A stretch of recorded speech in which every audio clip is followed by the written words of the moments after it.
நீங்கள் வேதாகமத்தை திருப்பி யோவான் 15வது அதிகாரம் 5வது வசனத்தின் பக்கமாய் நீங்கள் திருப்பிக் கொள்ளுங்கள். வேதாகமத்தை திருப்பி யோவான் 15வது அதிகாரம் 5வது வசனம். இயேசு இல்லாம நம்மளுக்கு என்ன நடக்கும், இயேசு இல்லைன்னா நம்மளுக்கு என்ன நடக்கும் அப்படின்னு சொல்லி நாம இன்னைக்கு தியானிக்க போகிறோம். ஆமென், அல்லேலூயா. இயேசு நம்ம வாழ்க்கையில பிரதானமா இல்லைன்னா நம்ம வாழ்க்கையில என்னெல்லாம் நடக்கும் அப்படிங்கிறத படிக்க போகிறோம். யோவான் 5வது அதிகாரம் 15வது வசனம். நீங்கள் கொடிகள், ஒருவன் என்னிலும் நிலைத்திருந்தால் மிகுந்த கனிகளை கொடுப்பான். அப்படியே யோவான் 15வது அதிகாரம் 5வது வசனத்தை ஒருத்தர் படிச்சிருங்க. 15:5 அதான் படிங்க.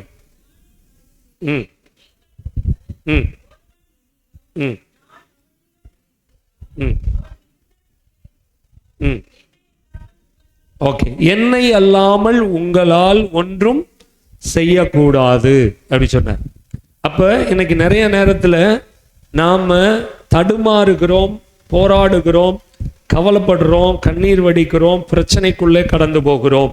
ஏன் அப்படின்னா நாம கிறிஸ்தவங்களா ஏதோ ஒரு சர்ச்சுக்கு போயிட்டா போதும், ரட்சிக்கப்பட்டுட்டா போதும், ஞானஸ்நானம் எடுத்துட்டா போதும், சபையில ஏதோ கொடுக்க வேண்டிய தசமபாகம் காணிக்கை எல்லாம் கொடுத்துட்டா போதும் அப்படின்னு இன்னைக்கு நிறைய பேருடைய வாழ்க்கை இருக்கு. ஆண்டவர் எல்லாத்தையும் பார்த்துக்குவார் அப்படி இல்லை.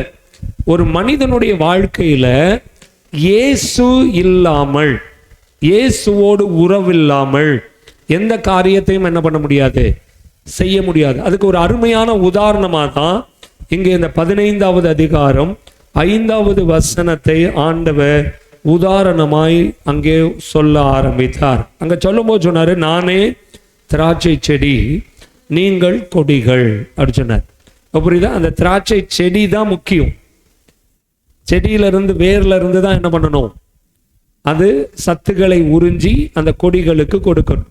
அப்ப வெறும் கொடியை மட்டும் நான் வச்சேன்னா என்ன பண்ண முடியாது, அங்கே பலனை எதிர்பார்க்க முடியாது. அந்த கொடி பட்டு போயிடும். அந்த கொடி ஒரு குறிப்பிட்ட நேரத்துக்கு மேல வெயில் அப்படியே வாடி போக ஆரம்பிச்சிடும். எப்ப அது வாடாம ஃப்ரெஷ்ஷா இருந்துகிட்டே இருக்கும், அது பூக்கும், அது காய் கொடுக்கும், கனி கொடுக்கும் அப்படின்னா செடியோட லிங்காய் இருக்கும் போதுதான். அதை தான் அந்த உதாரணத்தை ஆண்டவர் சொல்லும் போது, ஒரு மரத்தோட கிளை இணைஞ்சிருக்கணும், செடியோட கொடி இணைஞ்சிருக்கணும், அப்படியெல்லாம். அதாவது தொடர்பு இல்லாம ஒரு தனியாய் நின்று எந்த காரியத்தையும் என்ன பண்ண முடியாது, செய்ய முடியாது. அப்படிங்கிறத நம்ம கவனமா என்ன பண்ணணும், கவனிக்க வேண்டியவர்களாய் இருக்கிறோம். அநேக நேரத்துல நம்மளுடைய ஜெபம், ஆண்டவரை நோக்கி கூப்பிடுகிறது, ஆராதனை போன்ற காரியங்கள் எல்லாம் நமக்கு என்ன இருக்கு, ஒரு கேள்விக்குறியாயிருச்சு. அது இருக்கா அப்படிங்கிறது மாதிரி ஆயிடுச்சு. ஆனா நாம என்ன பண்ணணும் அப்படின்னா, நாம இதோடு தொடர்ச்சியாய் இருந்து கொண்டே இருக்கணும். நம்ம அதனாலதான் அடிக்கடி சொல்லும்போது சொல்றது, நீங்கள் சில ஆராதனைகள் எல்லாம் இப்ப லைவ் ஆராதனைகள்லாம் நிறைய இருக்கு, அல்லது ரெக்கார்டட் ஆராதனைகளை 24 மணி நேரமும் இப்ப ஒரு சேனல் மாதிரி ஆரம்பிச்சு என்ன பண்றாங்க, அதை போடுறாங்க. நான் ஏற்கனவே சொல்லும்போது சொல்லியிருக்கேன், மதுரையில ஒரு சேனல் ஆரம்பிச்சிருக்காங்க, நாகர்கோவில் பக்கத்து தூத்துக்குடி பக்கத்துல ஒரு சேனல் ஒன்று ஆரம்பிச்சிருக்காங்க. இந்த சேனல்ஸ் எல்லாம் வெறும் ஆராதனைக்காகவே வச்சிருக்காங்க. அதுல செய்தி எல்லாம் இருக்க. இந்த சேனல்ஸ் வந்து உங்களுடைய யூடியூபுக்குள்ள நீங்க போனீங்கன்னாவே உள்ள வரும். நீங்க அதை கிளிக் பண்ணீங்கன்னா பாடல்கள் தொடர்ந்து ஆராதித்து கொண்டே இருக்கும். நீங்க வீட்டில் இருக்கும் போதெல்லாம் அதை ஆன் பண்ணி விட்டு என்ன பண்ணிடணும், அதை கேட்டுட்டே இருக்கணும். அப்படி கேட்டுட்டே இருக்கும் போது என்ன இருக்குன்னா, இந்த ஆராதனை அபிஷேகம் ஜனங்களை நிரப்புற போது அந்த இடத்துல விடுதலை உண்டாகும், கர்த்தரோடு தொடர்பு உண்டாகும். அதனாலதான் சொல்றாரு, என்னை அல்லாமல் உங்களாலே ஒன்றும் செய்ய முடியாது அப்படி சொல்லிட்டார். இன்னைக்கு சூழ்நிலைகள் நிமித்தம் நிறைய பேர் என்ன பண்றாங்கன்னா, அவங்க திருமண வாழ்க்கை, அவங்களுடைய எதிர்கால காரியங்கள், இதுல எல்லாம் வரும்போது ஆண்டவரோடு இருக்கிற தொடர்புல இருந்து கொஞ்சம் விலகிடுறாங்க. புரியுதா? ஆண்டவரோடு இருக்கிற உறவுல இருந்து விலகிடுறாங்க. சபையோடு இருக்கிற தொடர்புல இருந்து அவங்க என்ன பண்றாங்க, விலகிக்கிறாங்க. அப்படி விலகும் போது என்ன நடக்கும் அப்படின்னா, தேவன் இல்லாம நான் சாதிச்சிட முடியும் அப்படின்னு அவங்க நினைக்கிற அந்த தப்பான காரியம் அங்க நடக்காம போயிடும். ஆண்டவரை நீங்க நம்பிட்டீங்கன்னா கடைசி வரலும் இந்த ஆண்டவரை விட்டு வெளியில போகக்கூடாது. புரியுதா? அந்நிய தெய்வங்கள் இடத்துல நீங்கள் நாடி போகக்கூடாது, விக்கிரகங்களை நீங்கள் நாடி போகக்கூடாது, அல்லது ஆராதனைக்கு ஒரு கடமையா ஆராதிக்கிற இடங்களை நீங்கள் என்ன பண்ணக்கூடாது, தேடக்கூடாது. ஏதோ நான் இன்னைக்கு போனேன், ஒரு ஆராதனை அட்டன் பண்ணேன், அப்படி இடங்களுக்கு என்ன பண்ணக்கூடாது, போகக்கூடாது. நான் எந்த இடத்துல இருந்தாலும் என் உறவு தேவனோடு இருக்கும். ஆனால் ஒரு கொடி அந்த செடியோடு இணைஞ்சு இருக்கிறது மாதிரி நான் தேவனோடு இணைந்திருப்பேன். அப்படி ஒரு இணைந்திருக்கிற ஒரு வாழ்க்கையை நான் கொண்டு வருவேன் அப்படின்னு. ஏன் அப்படின்னா, அப்படி இணைஞ்சிருந்தால் தான் நம்ம என்ன பண்ண முடியும், மிகுந்த கனிகளை கொடுக்க முடியும் அப்படின்னு பைபிள் சொல்லுது. ஆமென். பாருங்க, கனி கொடுக்கணும் அப்படின்னா நம்ம உடனே வேற ஏதோ இதெல்லாம் நினைக்கிறோம். இன் அவர் கேரக்டர் அப்படின்னு தான் பைபிள் சொல்லுது. நம்மளுடைய குணாதிசயம், நம்முடைய குணாதிசயம் தேவனிடத்துல வருகிற போது எப்படி இருந்துச்சு அப்படின்னு நீங்க பார்த்தீங்க அப்படின்னா அது ஒரு நல்ல குணம் இல்லை. ஏன்னா பைபிள் சொல்லும்போது சொல்லுது, முன்னே தூரமாயிருந்தோம், முன்னே அந்நியராயிருந்தோம், முன்னே தேவனுடைய நகரத்துக்கு புறம்பாயிருந்தோம், நாங்கள் தேவன் இல்லாதவர்களாயிருந்தோம் அப்படின்னு பைபிள் சொல்லுது. அப்ப பாருங்க, தேவனுடைய நகரத்திற்கு புறம்பாய், தேவனை விட்டு புறம்பாய், தேவனோடு இல்லாமல் அவரை விட்டு புறம்பாய் இருந்தால் நம்மளுக்குள்ள நற்குணங்கள் வர்றதுக்கு என்னல்ல, வாய்ப்பு இல்லை. நம்ம குணம் மாறணும் அப்படின்னா இயேசு இருக்கணும். அதை தான் இப்போ தொடர்ச்சியாக நம்ம பேசிட்டே வர்றோம். ஜெபிக்கிற மனிதனுக்கு என்ன நடக்கும் அப்படின்னு பார்த்துட்டு இருந்தோம். இன்னைக்கு கொஞ்சம் வேற காரியங்களை பார்க்கிறோம். இங்கே இயேசு இல்லைன்னா உங்கள் வாழ்க்கையில் என்ன நடக்கும், இயேசுவோடு உறவு இல்லைன்னா உங்கள் வாழ்க்கையில் என்ன நடக்கும். இந்த இயேசுவோடு இருக்கிற உறவை மேம்படுத்துகிறதற்கு தான் கர்த்தர் சபையை வச்சிருக்கிறார். இந்த சபை உங்களை என்ன பண்ணும் அப்படின்னா ஆண்டவரோடு இருக்கிற உறவுக்குள்ளே உங்களை கொண்டு போகும். அதற்கு தான் இந்த ஆராதனை நேரம், அதுக்கு தான் இந்த பிரசங்க நேரம், அதற்கு தான் இந்த அறிவிப்பு நேரங்களை எல்லாம் வைத்திருக்கிறோம். ஏன் இப்படி இருக்கு அப்படின்னா, பாருங்க, நம்ம ஒரு மணி நேரத்துக்கு மேலே நம்ம ஆராதித்தோம், தேவனை ஆராதித்தோம், நல்லா விடுதலையா இன்னைக்கு கர்த்தரை நம்ம ஆராதிச்சோம். அப்ப என்ன நடந்துச்சு அப்படின்னா, நீங்கள் வந்த வண்ணமாய் இப்ப இல்லை. நீங்கள் வந்தபோது கொஞ்சம் ஒரு மாதிரி டிஸ்டர்பாக வந்திருப்பீங்க, டயர்டாக வந்திருப்பீங்க, அல்லது வீட்டு காரியங்களை குறித்த ஒரு கவலையில் வந்திருப்பீங்க, அல்லது வேற ஏதோ பிரச்சனையை நினைச்சு கொஞ்சம் வருத்தத்தோடு வந்திருப்பீங்க. இந்த ஆராதனை என்ன பண்ணுதுன்னா உங்களை ஒரு ரீஃப்ரெஷ் பண்ணுது. உங்க ஃபோன் சில நேரத்தில் பார்த்தீங்கன்னா நீங்க தடவுனீங்கன்னா அது வராது, அப்படியே நிற்கும். நீங்க ஒரு ஆப்பை ஓப்பன் பண்ணிட்டு ஒரு 10 நிமிஷம் என்ன பண்ணணும், வெயிட் பண்ணணும். அப்ப என்ன பண்ணணும்னா ஃபோனை தூக்கி போட்டுறக்கூடாது, அதை என்ன பண்ணணும், ரீஃப்ரெஷ் பண்ணணும், ஃபார்மேட் பண்ணணும் அல்லது ரீஃப்ரெஷ் பண்ணணும். அது உள்ள போய் இருக்கிற தேவையில்லாமல் சேர்த்து வச்சிருக்கிற படங்களை, வீடியோக்களை அல்லது பார்த்து வச்சிருக்கக்கூடிய அந்த வெப்சைட்ஸ்னுடைய அந்த காரியங்களை எல்லாம் ரீஃப்ரெஷ் பண்ணி டெலிட் பண்ணி ஃப்ரெஷ் பண்ணீங்க அப்படின்னா அது உடனே மறுபடி புது ஃபோன் மாதிரி என்ன பண்ணும், ஒர்க் பண்ண ஆரம்பிச்சிடும். அதே மாதிரி தான் இந்த ஒரு வார காலங்கள் நம்ம உலகத்தில் நம்ம எல்லாத்துலேயும் நீந்திட்டு வர்றோம். இப்போ உலகத்தில் நீந்திட்டு வரும்போது இங்கே உங்களுக்கு என்ன தேவைன்னா ஒரு ரீஃப்ரெஷ் தேவை. ஒரு ரீஃப்ரெஷ் பண்ணாமல், அதாவது அதை புதுப்பிக்காமல், அதில் இருக்கக்கூடிய காயங்களை கட்டாமல், அதில் இருக்கக்கூடிய வேதனைகளை துக்கங்களை மாற்றாமல் நீங்கள் வந்த வண்ணமாகவே கர்த்தர் உங்களை திருப்பி அனுப்பிட்டாருன்னா இந்த ஆலயத்துக்கு வர்றதுல பிரயோஜனமே இல்லை. அப்படிதானே? நானும் போனேன், ஒன்றும் நடக்கலைங்க அப்படின்னு சொல்லிடுவோம். ஆனால் அதனால தான் ஆண்டவர் என்ன பண்ணுறாருன்னா உங்களை கொண்டு வந்து உங்களுக்கு பாட தெரியுதோ பாட தெரியலையோ பாட வைக்கிறார். ஆமென். அல்லது காதால கேட்க வச்சு முனங்க வைக்கிறார். உங்கள் வாயை திறந்து நீங்கள் சொல்லணும். அதான் நான் சொல்லும்போது சொல்கிறேன், உங்களுக்கு பாட்டு பாட தெரியல அப்படின்னா எழுதி வச்சிருக்கிறத அல்லது பிரிண்டட் புக்கு எடுத்து வாசிங்க. ஆமென். இப்போ உங்களுக்கு மகிமை அப்படி தெரியல, பரவாயில்ல, மகிமை மகிமை தேவ மகிமை வெளிப்படும் நாள் இது, அப்படி படிங்க. அப்படி கூட படிக்க தெரியாது. ஆமென். இப்படி படிக்கும்போது என்ன இருக்குன்னா அங்கே தேவன் வெளிப்பட ஆரம்பிப்பார். ஆமென். அப்ப நம்ம என்ன சொல்றோம், தேசத்தின் பெருங்கூட்டம் பெருஞ்சனங்கள் பெருங்கூட்டம் தேவனை அறிக்கும்படி தேவனிடத்தில் என்ன பண்ணுவாங்க, வருவார்கள்.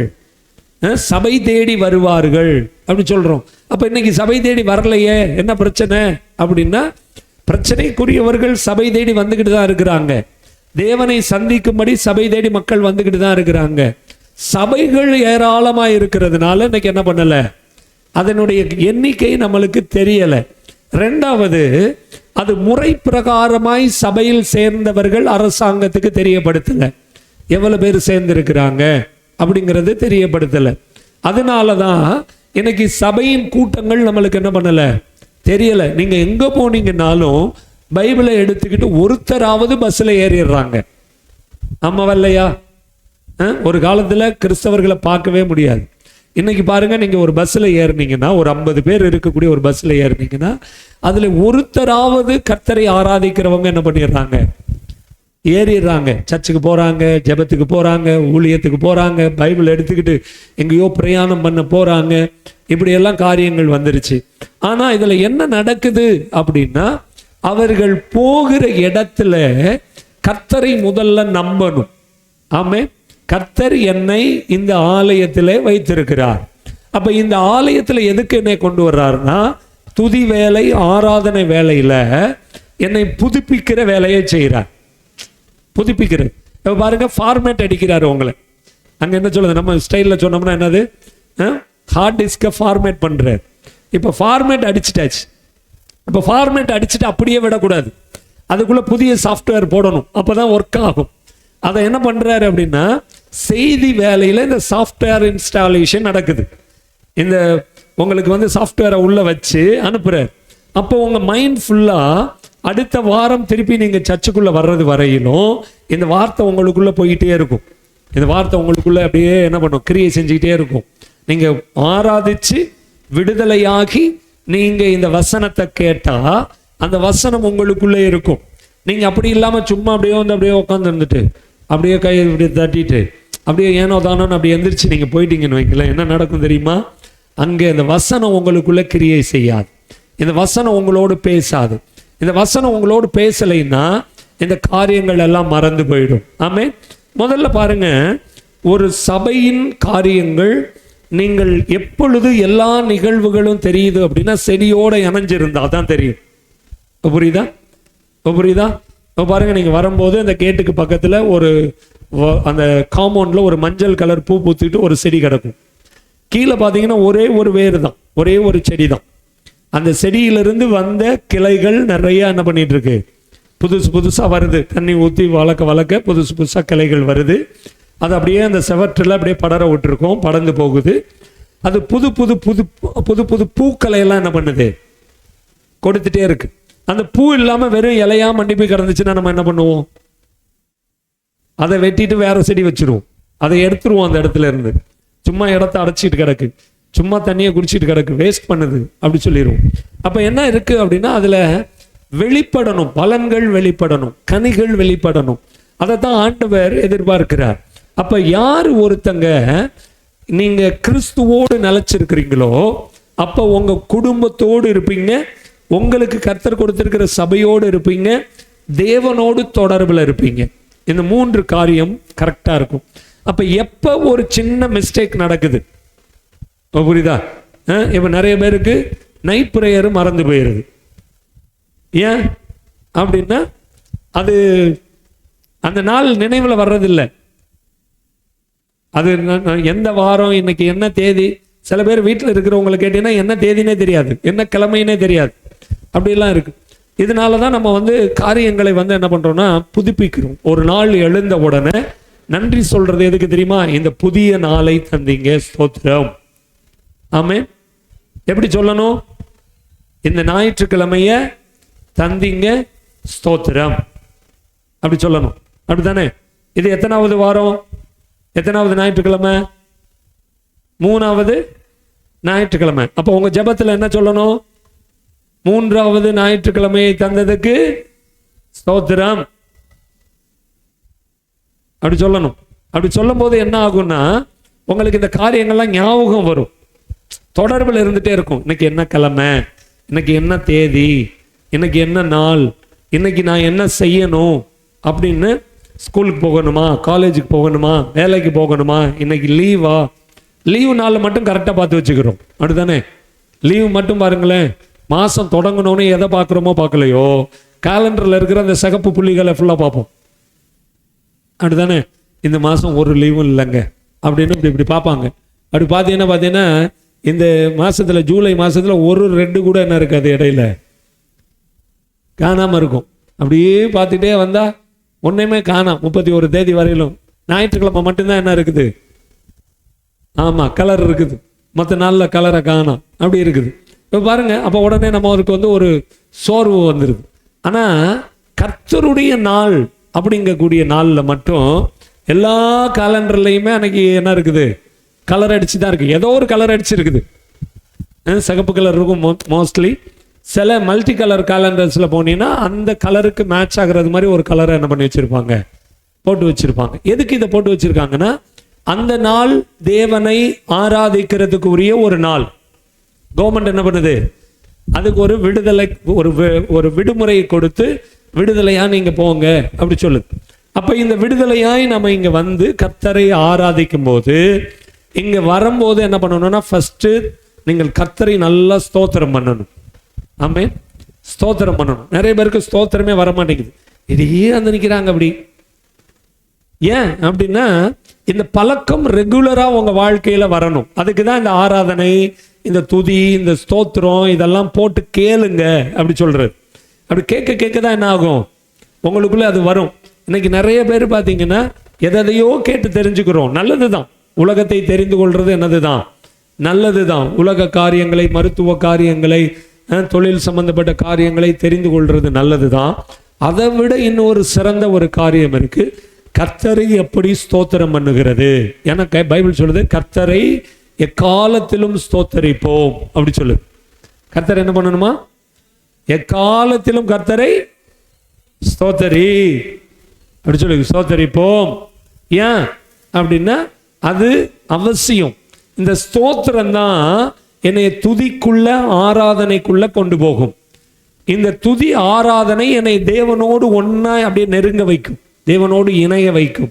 அப்ப தேவனோடு என்னை நெருக்கி கொண்டு போகிற இந்த தேவனுடைய வல்லமை இருக்கு பார்த்தீங்களா, இந்த வல்லமை நுகங்களை முறித்து, கட்டுகளை அறுத்து, காயங்களை ஆற்றி, தேவையில்லாததை விலக்கி, ஒரு சமாதானத்தையும் சந்தோஷத்தையும் உண்டாக்கி, நல்ல கனி கொடுக்கிற செடியாய், கிளையாய் அது மாத்திர வேலையை செய்யுது.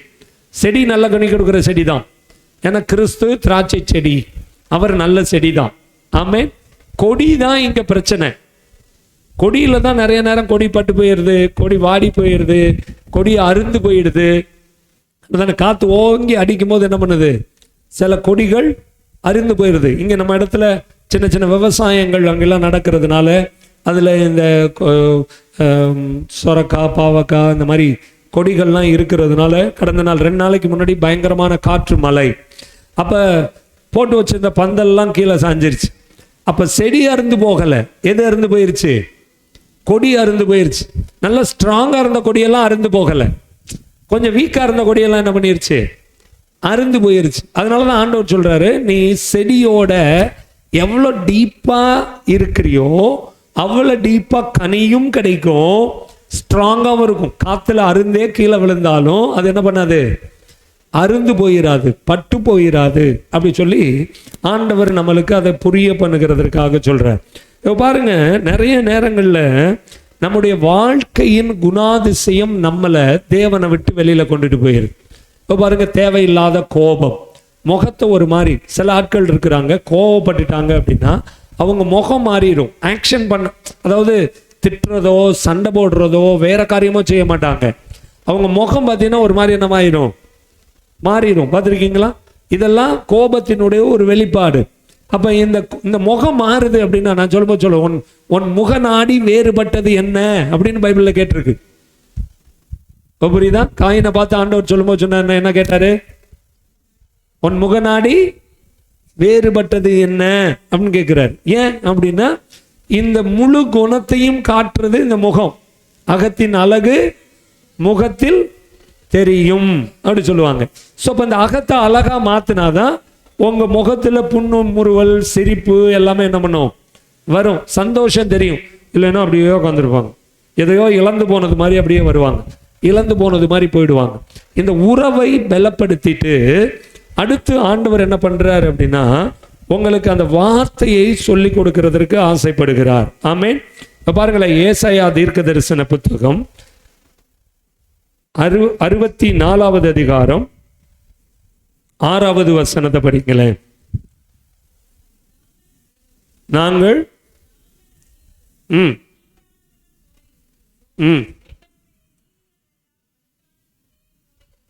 இப்ப பாருங்க, இயேசு இல்லைன்னா நம்முடைய நீதிகள் ஃபுல்லா எப்படி இருக்குமா? அழுக்கான கந்தைகள் போல் இருக்கும் அப்படி சொல்லி இருக்கு. ஆமென். அப்ப நம்ம நீதி எப்படி மாறிடும் அப்படின்னா, அழுக்கான கந்தையை போல். அப்படின்னா அழுக்கா இருக்கிற ஒரு பழைய துணியை போல, வேஸ்ட் துணியை போல அது என்ன பண்ணிடுது? மாறிடுது. அப்ப இயேசு இல்லை அப்படின்னா நம்ம வாழ்க்கை மாறிடும். மறுபடி படிங்களேன், அது ஒரு நல்ல அருமையான வார்த்தை. அது நாங்கள் அனைவரும் தீட்டானவர்கள் போல இருக்கிறோம். ம் ம் ம்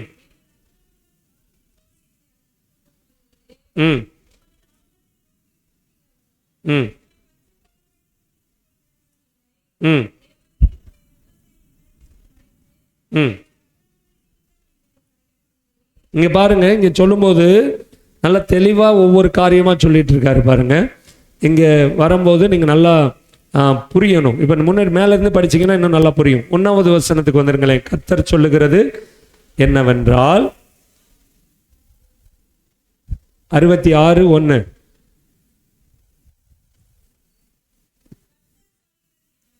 என்னவென்றால், வானம் எனக்கு சிங்காசனம், பூமி எனக்கு பாதப்படி.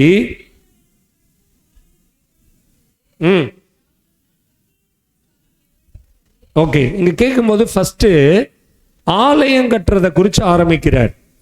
அப்படிதானே? இன்னைக்கு நம்ம என்ன நினைச்சிருக்கோம்னா, சர்ச்சு தான் ஏதோ ஒரு பெரிய முக்கியமான, அதாவது கோவில். புரியுதா? கோவில் அப்படின்னா அங்க சொல்லுவாங்க, கோ அப்படின்னா கடவுள், ராஜா அப்படின்னு அர்த்தம். ராஜா தங்குகிற இடம். இல்லம் அப்படின்னா, இல் அப்படின்னா வீடு. அப்ப ராஜா தங்குகிற வீடு. இப்ப பாருங்க, இந்த கோவில் அப்படிங்கிறது இது இல்லை. கோவில்ங்கிறது நாம. நாமே ஜீவனுள்ள தேவனுடைய ஆலயம், நாமே பரிசுத்த தேவ ஆலயம் நாமே அப்படின்னு ஃபாதர் கூட ஒரு பாடல் பாடி இருக்கிறாங்க. இப்ப பாருங்க, ஜீவனுள்ள தேவனுடைய ஆலயம் நாம. ஆனா நம்ம இதை சரி பண்றதை விட்டுட்டு இதை சரி பண்ண ஆரம்பிச்சிடறோம். இதுவும் அவசியம், கர்த்தரை ஆராதிக்கிறதுக்கு இந்த ஆலயமும் அவசியம். ஆனா நம்மளுடைய முக்கியமெல்லாம் எதுல இருக்கு அப்படின்னு பாத்தீங்கன்னா, இந்த ஆலயத்தை சரி பண்றது இல்லை. கடந்த நாள்ல நாங்க பேசிட்டு இருக்கும்போது பேசினோம், ஒரு சிலர் ஆலயத்துல, நாங்கள் ரோமன் கத்தோலிக்க இதில் இருக்கும்போது நீங்கள் பார்த்தீங்கன்னா, அந்த ஆலயங்களின் கோபுரங்கள் இருக்கு பார்த்தீங்களா, அந்த கோபுரங்கள் பிரம்மாண்டமாக கட்டுவாங்க. பில்டிங்கை விட அந்த கோபுரத்திற்கு அதிகமான பணத்தை, லட்சக்கணக்கான கோடிக்கணக்கான ரூபாய்களே அதில் கொண்டு போய் போடுவாங்க. ஏன் அப்படின்னா அந்த பிரம்மாண்டம், அதுக்கு மேலே ஒரு ஆலய மணி வச்சு அப்படியெல்லாம் பண்ணுவாங்க. அந்த காலத்துக்கு அது அவசியமாக இருந்துச்சு.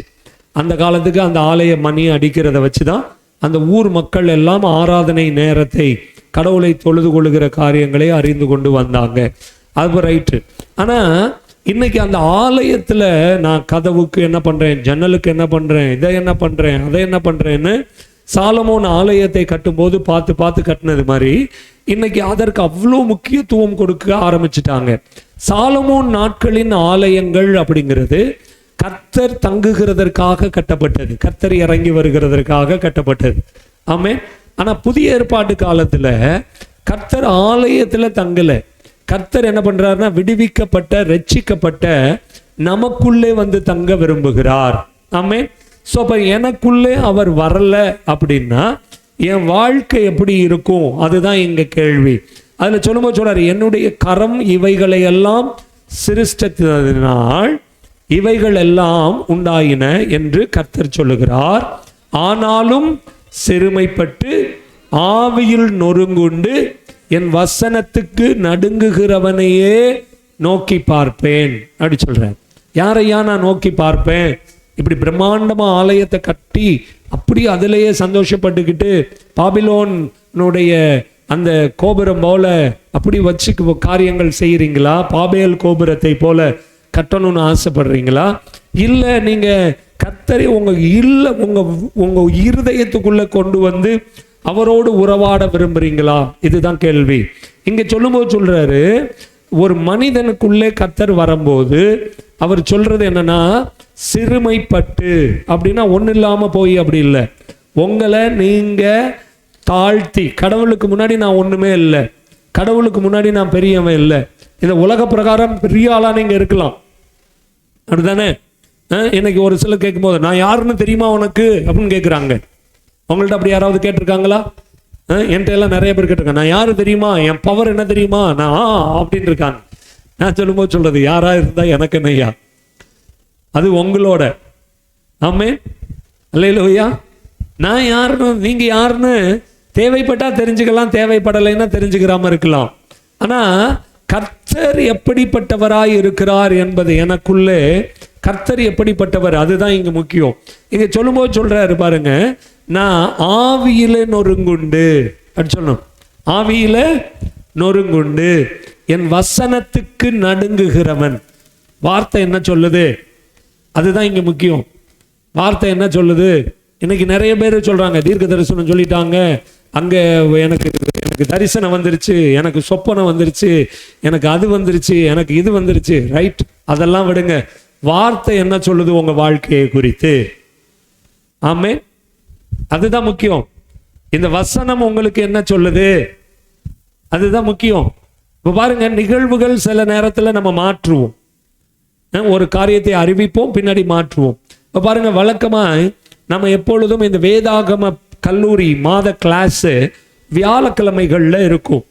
இந்த முறை வியாழக்கிழமை ஒரு ப்ரோக்ராம், பொதுவான ப்ரோக்ராம் இருந்ததுனால அந்த இதை மாற்றி 24ஆம் தேதி இல்லாமல் 23ஆம் தேதியாய் நாங்கள் என்ன பண்ணோம், அதை அப்படி மாற்றினோம்.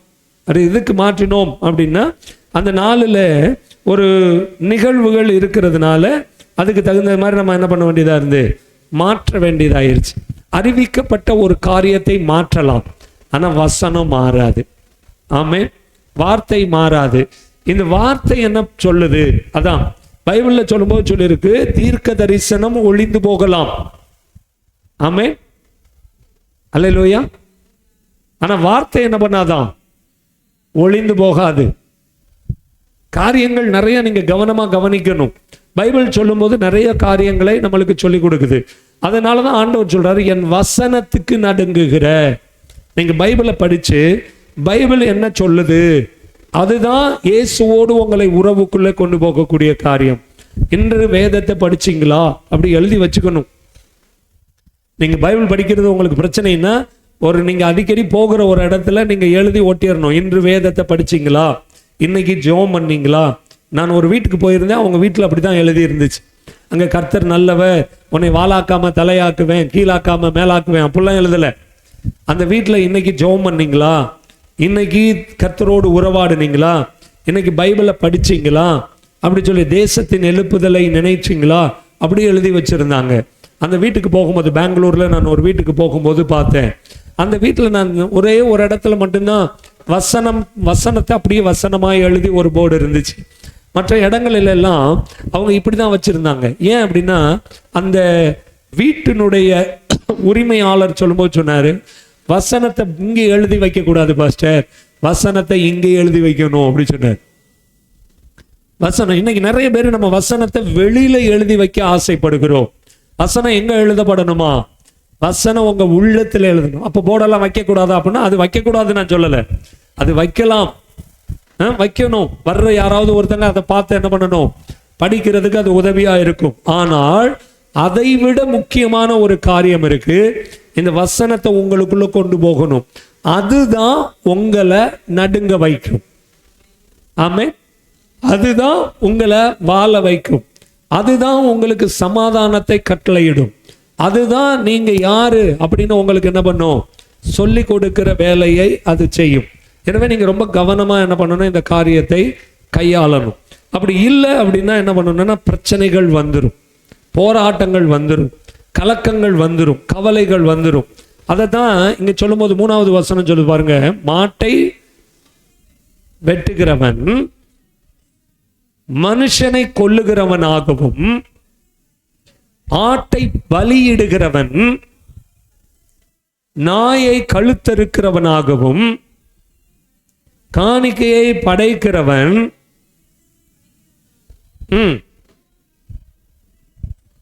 ஸ்தூபம் காட்டுகிறவன் விக்கிரகத்தை ஸ்தோத்தரிக்கிறவனாகவும் இருக்கிறான் அப்படி சொல்லி. புரியுதா? இதுல பாருங்க, இன்னைக்கு ரொம்ப ஈஸியா அப்படியே கொண்டாந்து கோக்குறாரு பாருங்க. இருக்கிறான், இவர்கள் தங்கள் வழிகளையே தெரிந்து கொள்ளுகிறார்கள், இவர்களுடைய ஆத்மா தங்கள் அருவருப்புகளின் மேல் விருப்பமாயிருக்கிறது அப்படி சொல்றாரு. அப்ப இயேசு இல்லாத வாழ்க்கை ஒரு அருவருப்பான வாழ்க்கை. அங்க சொல்லும்போது சொல்றாங்க, இவர்கள் தங்கள் வழிகளையே தெரிந்து கொள்ளுகிறார்கள். எனக்கு எது நல்லதுன்னு படுதோ அதுதான். ஆமே, இப்ப நான் இருக்கிறேன்னா எனக்கு எது நல்லதுன்னு படுதோ அதைத்தான் நான் செய்வேன். இது ஆண்டவர் என்ன சொல்றாருலாம் பார்க்கறது இல்லை.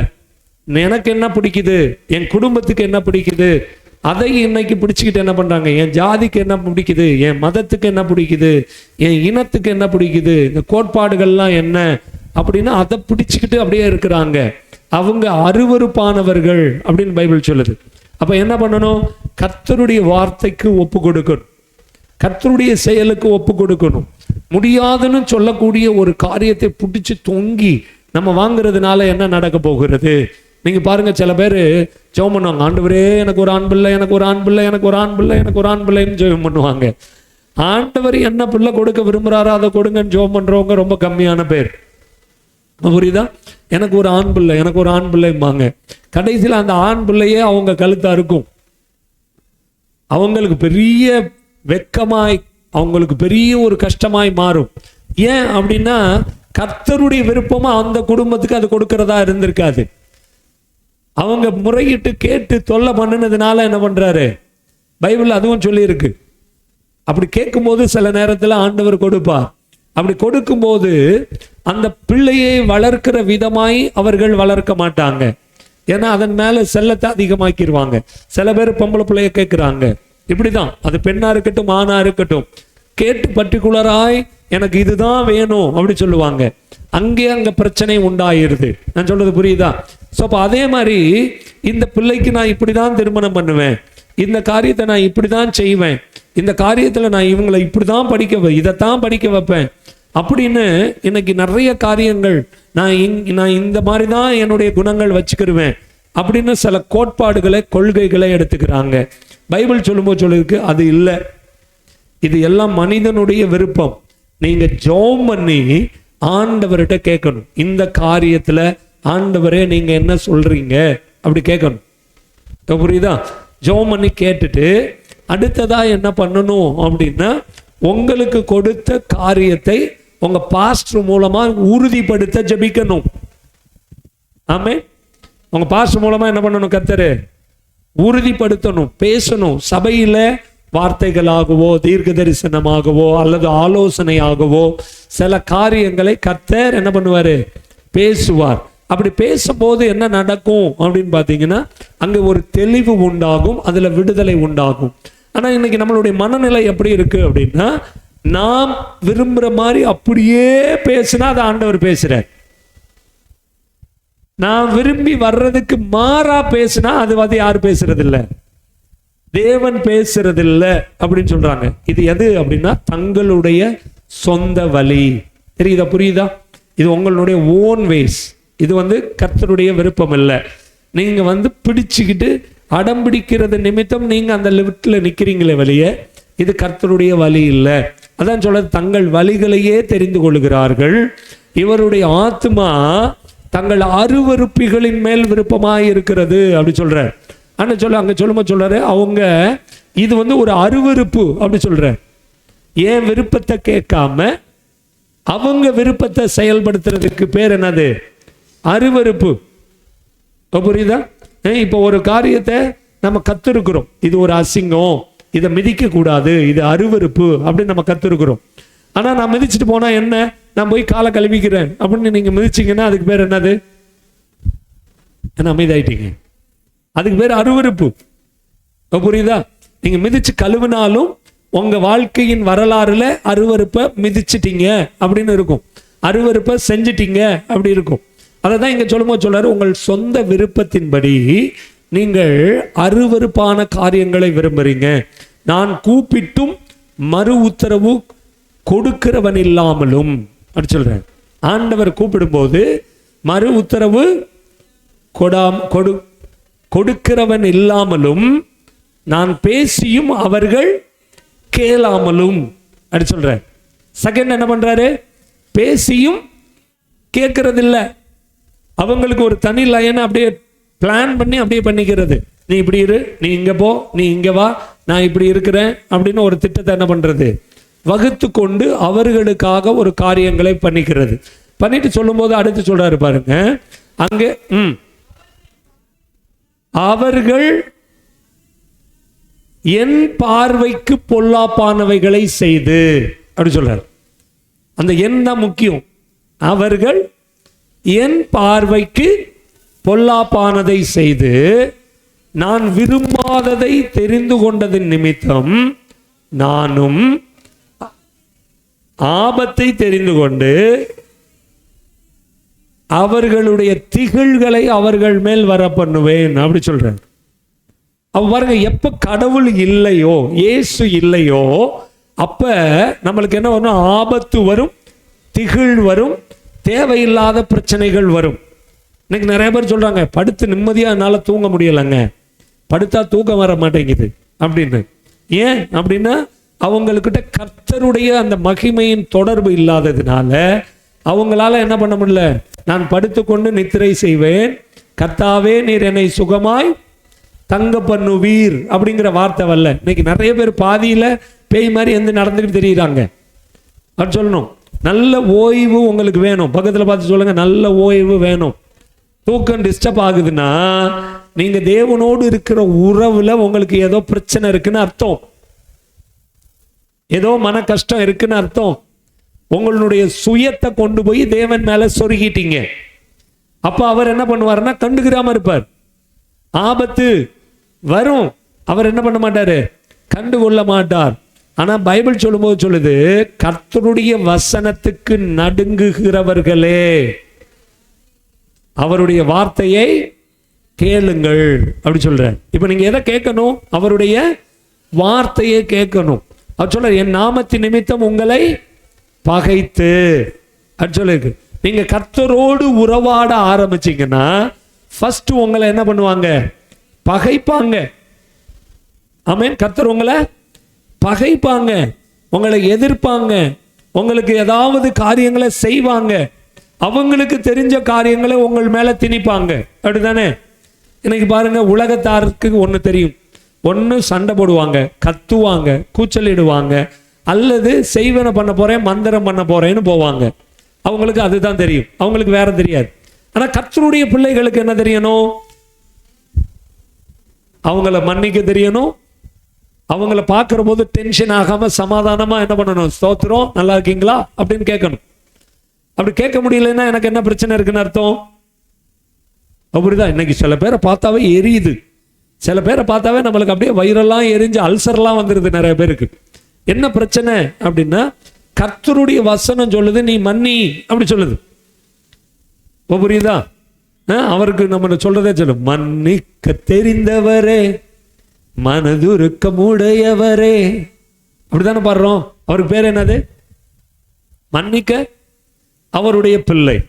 நம்ம யாரு சொல்லுங்க, பக்கத்துல பார்த்து சொல்லுங்க.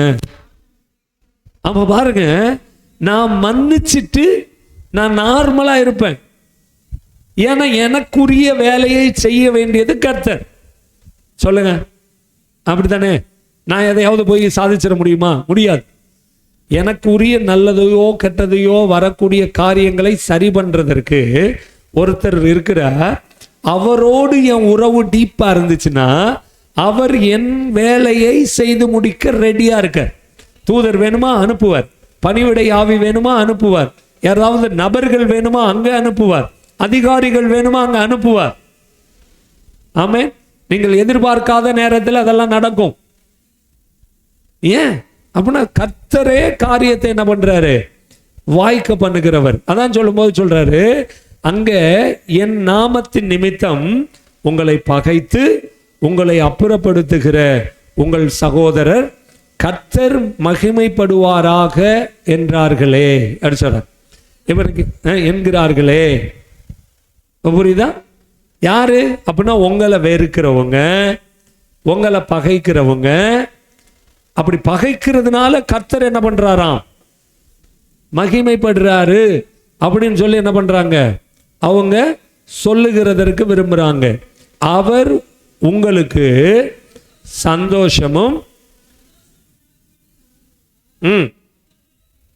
பாருங்க, யாரு உங்களை பகைச்சு யாரு உங்களுக்கு விரோதமா வர்றாங்களோ அவங்க கர்த்தருடைய வசனத்தை கேட்கிறவங்களுக்கு விரோதமா கோபம், சண்டை, கசப்பு, பிரிவினை அதுதான் வரும். ஆனா யாரு ஒருத்தங்க கர்த்தருடைய வசனத்துக்கு நடுங்குறாங்களோ அவங்க மேல தேவன் எப்படி இருப்பாராம்? சந்தோஷமா இருப்பாராம். ஆமென். என் நாமத்தின் நிமித்தம் ஒருத்தங்க துன்பப்பட்டா அவர்கள் பாக்கியவான்கள், ஒருத்தர் பகைக்கப்பட்ட அவங்க பாக்கியவான்கள். ஏன் அப்படின்னா கர்த்தருடைய வசனம் நம்மளோடு கூட இருந்து நம்மளை தேற்றிக்கிட்டே இருக்குது, நம்மளை சரி பண்ணிக்கிட்டே இருக்குது. அதை தான் அங்க சொல்லும்போது சொல்றாரு. அங்க அப்படி சொல்லிட்டு அவர் சொல்லும்போது சொல்றாரு பாருங்க, சந்தோஷம் உண்டாகும்படி காணப்படுவார், அவர்களோ வெட்கப்படுவார்கள். அந்த நம்மளுக்கு விரோதமாக எழும்புகிறவர்கள் என்ன பண்ணுவாங்க? வெட்கப்படுவாங்க. 6வது வசனத்தை படிங்களேன்.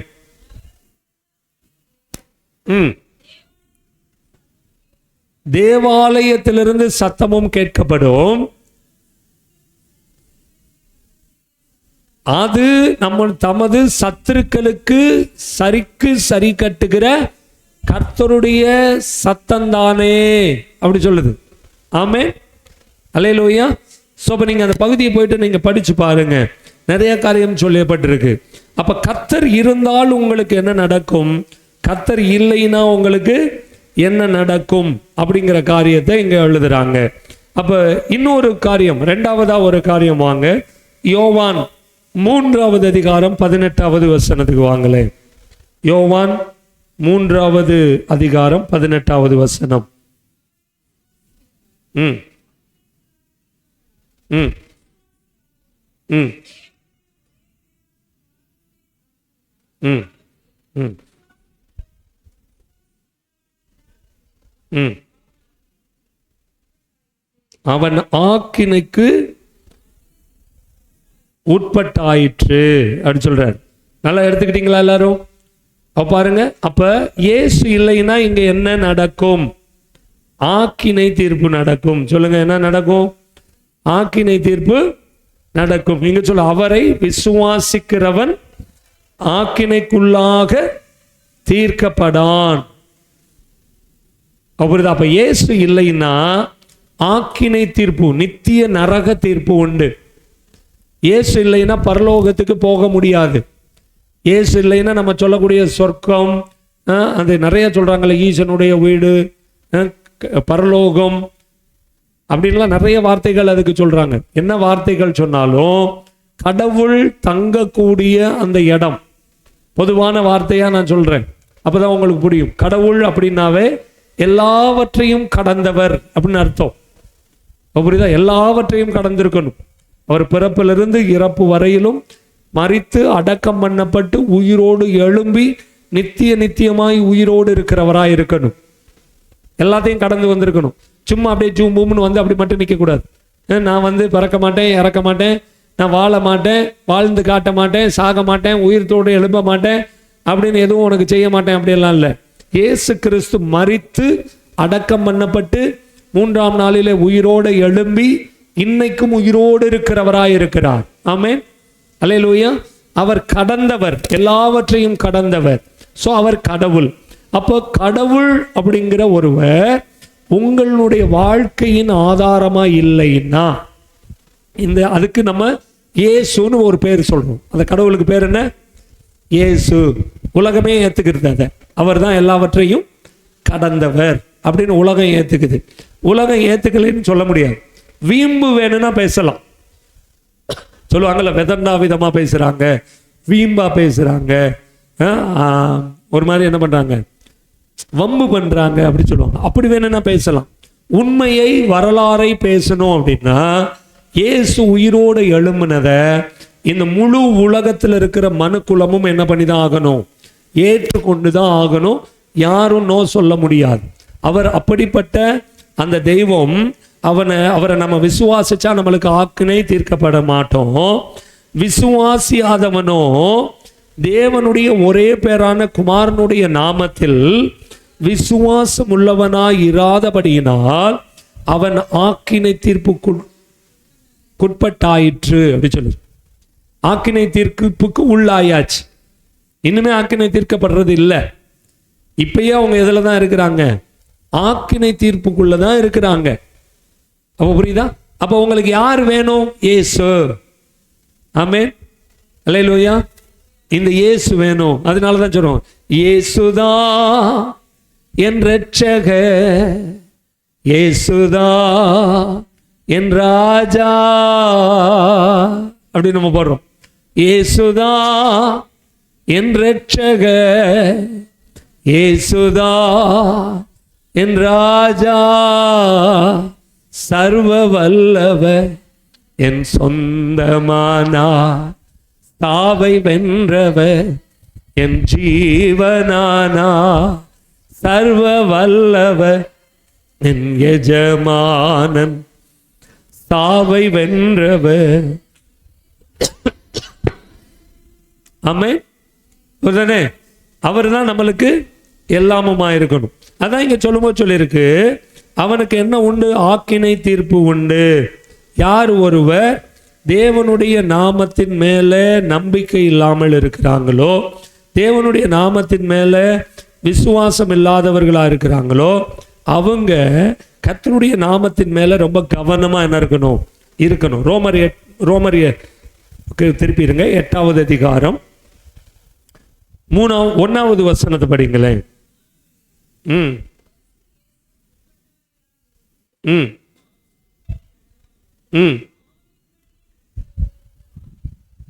ஓகே. இங்க சொல்லும்போது சொல்லுக்கு, இயேசு கிறிஸ்துவுக்கு உட்பட்டவர்களாயிருந்து, அதான் அவரோடு இருக்கிற வாழ்க்கை, இயேசுவோடு இருக்கிற வாழ்க்கை. அப்ப இயேசுவோடு இல்லைன்னா நம்மளுக்கு ஆக்கினை தீர்ப்பு உண்டு, நரக தீர்ப்பு உண்டு. அப்ப அதுதான் சொல்லிருக்கு, அங்க சொல்வதற்கு தீர்க்கப்படான் விசுவாசி ஆதவனோ அப்படின்னு இங்கே சொல்லியிருக்காரு பாருங்க. அதே மாதிரி இங்க நம்மளுக்கு ரோமர்ல சொல்லும்போது தெளிவா சொல்றாங்க, மாம்சத்தின்படி நடவாமல் ஆவியின்படியே நடக்கிறவர்களுக்கு ஆக்கினை தீர்ப்பு இல்லை. அப்ப பாருங்க, பக்கத்துல பார்த்து, நீங்க ஆவியானவர் சொல்ற பிரகாரம் நடக்கிறீங்களா, உங்க மாம்சமும் மனமும் விரும்புகிறதின்படி செய்யறீங்களான்னு கேளுங்களேன். என்ன சொல்றாங்க? மாம்சமும் மனசும் விரும்புறத தான் செய்யறோம். இதுதான் இன்னைக்கு பிரச்சனை. இது புரிஞ்சுக்காம தான் இன்னைக்கு நிறைய பிரச்சனைகள் எல்லா இடங்கள்லையுமே வருது. பைபிள் சொல்லும்போது சொல்லிச்சு, கடவுள் விருப்பம் அப்படின்னு ஒன்று உண்டு, ஆவியானவருடைய விருப்பம் அப்படின்னு ஒன்று உண்டு, மனுஷனுடைய விருப்பம் அப்படின்னு ஒன்று உண்டு. இந்த மனுஷனுடைய விருப்பத்தின்படி நாம் என்ன பண்ணக்கூடாது?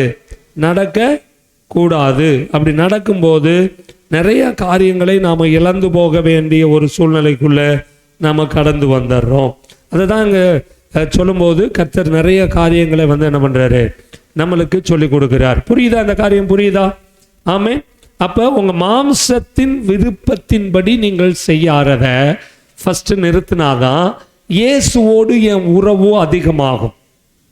இயேசு உங்கள் மாம்சத்தின் காரியங்கள் நீங்கள் என்னென்ன செய்யணும் என்ன செய்யக்கூடாதுன்னு எழுதி கொடுத்துட்டார். அப்படித்தானே? தூங்கக்கூடாதுன்னு சொல்லியிருக்காரா? வேலை செய்யக்கூடாது சொல்லியிருக்காரா? சமைக்கக்கூடாது சாப்பிடக்கூடாது சொல்லியிருக்காரா? குடும்பங்களை ஏற்படுத்தி நீங்கள் வாழக்கூடாது சொல்லியிருக்காரா? உங்கள் கணவன் மனைவியின் வாழ்க்கை முறையில் இருக்கிறது தப்பு அப்படி சொல்லியிருக்காரா? இன்னும் எடுத்துக்கோங்க, என்னத்தை வேணான்னு சொல்லியிருக்காரு அவரு? நீங்க விளையாட வேண்டாம், நீங்க பழக வேண்டாம், நீங்க படிக்க வேண்டாம், ஏதாவது சொல்லியிருக்காரா? எதுவுமே சொல்லலை. இப்போ பாருங்க சொல்றாங்க, அப்போ மாம்சம் விரும்புறதை செய்யக்கூடாதுன்னா நான் எப்படியா வாழ்றது அப்படின்னா, மாம்சம் எதை எதை நீங்கள் செய்யணும்னு பைபிள் எழுதி கொடுத்துருச்சு. ஆமே. ஒரு மனிதனாய் இந்த பூமியில நீங்க பிறந்தா எதை நீங்க செய்யலாம், எதை செய்யக்கூடாது, எதை திங்கலாம், எதை திங்கக்கூடாது, எதை குடிக்கலாம், எதை குடிக்க கூடாது, எதை உடுத்தலாம், எதை உடுத்தக்கூடாது அப்படின்னு என்ன பண்ணிருச்சு? ஆமென். அதான் சொல்றது, நான் சொல்றது மயிரை பின்னுறதுல இருந்து பாதரட்சை அணிகிறது வரையிலும் எல்லா காரியத்தையும் பைபிள் சொல்லி கொடுத்துருச்சு. மனுஷனுக்கு தேவையான, மாம்சத்துக்கு தேவையான செயல்களை பைபிள் சொல்லி கொடுத்துருச்சு. அப்ப பார்த்து கேளுங்க, இது மாம்சத்துக்குரிய செயலா? கேளுங்க, இல்லை. அப்படிதானே? பிள்ளைகள் வளர்ந்தா திருமணம் பண்ணணும், அது மாம்சத்துக்குரிய செயல் இல்லை, அது தேவனுடைய ஏற்பாடு. மனுஷனா பிறந்தா இது இருக்கணும். அதுக்கடுத்து பிள்ளைகளை பெற்றெடுக்கணும், அவங்கள வளர்க்கணும், அவங்கள நல்வழிப்படுத்தணும், அவங்களுக்கு திருமணம் பண்ணி கொடுத்து அவங்கள விட்டுறணும், அவங்கள ஒரு குடும்பமா விட்டுறணும். இப்படி என்ன பண்ணுது பைபிள்? நம்மளுக்கு நல்வழிகளை சொல்லி கொடுக்குது. இது மாம்சத்துக்கு உரியது இல்லை. மாம்சத்துக்கு உரியதுன்னா மாம்ச இச்சை அப்படி சொல்லியிருக்கு. அடுத்தவங்களுக்கு உரியதை ஆசைப்படுறது, உங்களுக்கு இல்லாததை எடுக்க முயற்சி பண்றது, உங்களுக்கு இல்லாததை விரும்புகிறது, உங்களுக்கு இல்லாதவற்றின் மேல பொறாமை கொள்றது, எரிச்சல் அடைகிறது, இதெல்லாம் மாம்சத்தின் கிரியைகள். மாம்சத்தின் கிரியைகள் வெளியரங்கமாயிருக்கும் அவை ஆவன அப்படின்னு சொல்ற. அப்படித்தானே? கலாத்தியர்ல நம்மளுக்கு மாம்சத்தின் கிரியைகளை குறித்து என்ன பண்ணியிருக்கிறாரு? எழுதி வச்சிருக்கிறார். உங்களுக்கு தெரியும் நினைக்கிறேன், அந்த மாம்சத்தின் கிரியைகள் எல்லாம் உங்களுக்கு தெரியும். அது எப்படி இருக்குதான்? வெளியரங்கமா இருக்குது அப்படி சொல்லியிருக்கு. என்ன சொல்லியிருக்கு? படிங்க எடுத்தவங்க. விபச்சாரம், வேசித்தனம், அசுத்தம், காமவிகாரம், விக்கிரக ஆராதனை, பில்லி சூனியம், பகைகள், விரோதங்கள், கோபங்கள், இப்படி சொல்லிட்டு போறார். இதெல்லாம் என்னது? மாம்சத்தின் கிரியைகள். இதன்படி நம்ம என்ன பண்ணக்கூடாதான்? நடக்கக்கூடாது. இதான் சொல்லியிருக்கு. புரியுதா? நீங்க சோறு சாப்பிடக்கூடாது, நீங்க தூங்கக்கூடாது, நீங்க எந்திரிக்கக்கூடாது, நல்ல ட்ரெஸ் போடக்கூடாது, தலையை சீவக்கூடாது, முகத்துக்கு பவுடர் அடிக்கக்கூடாது அப்படிலாம் சொல்லலை பைபிள். இன்னைக்கு நிறைய தப்பான காரியங்களை நம்ம கிறிஸ்தவத்தில் அறிவிக்கப்பட்டுட்டோம். அப்படித்தானே? அதெல்லாம் செய்யக்கூடாதுன்னு ஆண்டவர் சொல்லலை. எதை செய்யணும்னு சொல்லியிருக்காரோ அதெல்லாம் நம்ம செய்யாம, எதெல்லாம் செய்யக்கூடாதுன்னு சொல்லியிருக்காரோ அதெல்லாம் செய்கிறது தான் மனுஷனுடைய இயற்கை. தின்னுன்னு ஒரு தோட்டத்தையே உண்டாக்கி வச்சுட்டு திங்கக்கூடாதுன்னு ஒன்ன வச்சார். எது மேலதான் மனுஷனுடைய கண்ணு போச்சு? சாப்பிடக்கூடாதுன்னு சொன்ன அந்த ஒரு மரத்தின் கனியின் மேலதான் கண்ணு போச்சு. இது மனிதனுடைய இயற்கை சுபாவம். இதை மாற்றுகிறதுக்கு தான் கர்த்தர் நம்மோடு கூட தங்கி இருக்கிறார். ஆமென். பாருங்க, அன்னைக்கு ஆதாமோடு ஏவாளோடும் இன்னைக்கு நம்மளோடு இருக்கிறது மாதிரி 24 மணி நேரமும் கூடவே இருந்திருந்தாருன்னா ஏவாள் போய் என்ன பண்ணிருக்க முடியாது? அந்த பழத்தை தின்னிருக்க முடியாது. இப்ப அதனாலதான் நாம நமக்குள்ள வந்திருக்கிற இயேசுவோடு உறவாடிக்கிட்டே இருங்க, பேசிக்கிட்டே இருங்க, ஆராதிச்சுக்கிட்டு இருங்க, ஜெபம் பண்ணிக்கிட்டு இருங்க, ஏதோ ஒண்ணு அவரோட செஞ்சுக்கிட்டு இருங்க அப்படி சொல்றோம். ஆமென். ஏன் அப்படின்னா அவரை விட்டு கொஞ்சம் வெளியில வந்தீங்கன்னா இன்னொருத்தன் பேசுறதுக்கு ரெடியா இருக்கிறான். அவன் பேசிடுறான். அவன் பேசுறது அப்படியே ஆண்டவர் பேசுறது மாதிரியே இருக்கும். அப்படித்தானே? இயேசுகிட்ட வந்து பேசினா, நீ பசியா இருக்கியா? பிரச்சனையே இல்லை, நீ கையில வச்சிருக்க கல்ல அப்பமா மாத்தி தின்னுரு. ஆமே. அதுவும் எப்படி? நீ தேவனுடைய குமாரனே ஆனால். இப்ப உங்கள்கிட்ட கேட்கணும், நீ விசுவாசி தானே? நீ விசுவாசி தானே? உனக்கு பக்கத்து வீட்டுக்காரன் பிரச்சனையே பண்ணிக்கிட்டு இருக்கான், உனக்கு தான் பவர் இருக்குல்ல, வல்லமை இருக்குல்ல, அவன் மேல ஒரு சாபத்தை போடு அப்படின்னு சொல்லும். அப்படித்தானே? சில பேர் இயேசுவின் நாமத்தில் சபிக்கிறேன்லாம் சபிக்கிறாங்க. இயேசுங்கிற நாமம் ஒரு மனுஷனை ஆசீர்வதிக்கிறதுக்காக கொடுக்கப்பட்ட நாமம். ஆமென். இயேசுவின் நாமத்தில் என்ன பண்ணக்கூடாது? நம்ம சபிக்கிற வேலையெல்லாம் செய்யக்கூடாது. ஆமாம். சாத்தானே கூட அவங்க ரொம்ப கவனமா சொல்ற, கர்த்தர் உன்னை கடிந்து கொள்வாராக, அப்படிதான் சொல்லியிருக்கு. ஆமென். அவன் கடிந்து கொள்ளல, தூதர்கள் கடிந்து கொள்ளல, கர்த்தர் கடிந்து கொள்ளட்டும் அப்படி சொல்லி விட்டுட்டாங்க. இன்னைக்கு நம்மளுடைய வேலையை பாருங்க, கொஞ்சம் நம்ம மாறாவே இருக்கும். அதை தான் ஆண்டவர் தெளிவாய் நம்மளுக்கு சில காரியங்களை சொல்லி கொடுக்கிறதுக்கு ஆசைப்படுகிறார். ஆமென். என்னம்மா சொல்லணும், என்னையா சொல்லணும் அப்படின்னா, அவர் சொல்லும்போது சொல்றாரு, உனக்கு விசுவாசம் கர்த்தரோடு இருந்தால் ஆக்கினைக்குள்ளாகாதபடி கர்த்தர் உன்னை காக்கிறதற்கு என்ன பண்றாரு? ஆயத்தமா இருக்கிறார். அது என்ன பண்ணணும் அப்படின்னா, தேவனுடைய ஒரே பேரான குமாரனுடைய நாமத்தில் விசுவாசம். அந்த நாமத்துக்கு பேர் என்ன? இயேசு. புரியுது? அந்த நாமத்துக்கு பேர் என்ன? இயேசு. அப்ப உங்களுக்கு எந்த பிரச்சனையா இருந்தாலும் அதை தீர்த்து வைக்கிறதற்கு இயேசு இருக்கிறார்னு நம்பணும். ஆமென். அல்லேலூயா. இப்ப புரியுதா? பொருளாதார பிரச்சனை இருக்கா? அவர் தான் ஐஸ்வர்ய சம்பந்தர். வேலை இல்லையா? அவர் தான் வேலை இல்லாதவர்களுக்கு வேலை வாய்ப்பு உண்டாக்கி கொடுக்கிறவர். கல்யாணம் ஆகலையா? அவர் தான் ஏற்ற துணையை உண்டாக்குகிறவர். ஆமென். அதன் காலத்தில் நேர்த்தியாய் செய்து முடிக்கிறவர். பிள்ளை இல்லையா? பிள்ளைகள் கர்த்தரால் வருகிற சுதந்திரம். அப்ப அங்க அந்த சுதந்திரத்துக்கு என்ன பிரச்சனை இருக்கு அப்படின்னு என்ன பண்ணணும்? கண்டுபிடிக்கணும். நான் நிறைய ஆலோசனை கொடுக்கும் போது நான் சொல்லுவேன், நீங்களே உங்க வாயால சில நேரத்தில் ஒரு சாபத்தை சொல்லி இருப்பீங்க. அந்த சாபம் கூட சில நேரங்கள்ல என்ன இருக்கும்? அது உங்களுக்கு குழந்தை இல்லாத அந்த தடையை உண்டாக்கி இருக்கும். அதுல இருந்து என்ன பண்ணணும்? விடுதலை ஆகணும். புரியுதா? ஒரு முறை ஒரு குடும்பத்துக்கு நான் ஆலோசனை கொடுத்துக்கிட்டு இருந்தேன். 13 வருஷம் குழந்தை இல்லாம வந்திருந்தாங்க. நானும் எல்லா கோணத்திலையும் போய் அவங்கள்ட்ட நிறைய விசாரிச்சுக்கிட்டு இருந்தேன். கடைசி ஆண்டவர் சொன்னாரு, உன் வாயாலேயே நீ குழந்தை வேணான்னு ஏதாவது சாபம் சொல்லி இருக்கிறியா அப்படின்னு கேட்க சொன்னார். நான் உடனே அவங்கள்ட்ட கேட்டேன், இந்த மாதிரி நீங்க ஏதாவது சொன்னது உண்டா அப்படின்னு கேட்டேன். அவங்க உடனே சொல்லும் போது சொன்னாங்க, ஆமா பாஸ்டர் அப்படின்னா. நான் கேட்டேன் ஏன் அப்படின்னு. அவங்க சொன்னாங்க, நான் ரட்சிக்கப்பட்டு கிறிஸ்தவ சபைக்கு போய்கிட்டு இருந்தேன். போய்கிட்டு இருக்கிற நாட்கள்ல ஒரு காதல் பண்ணிட்டேன்.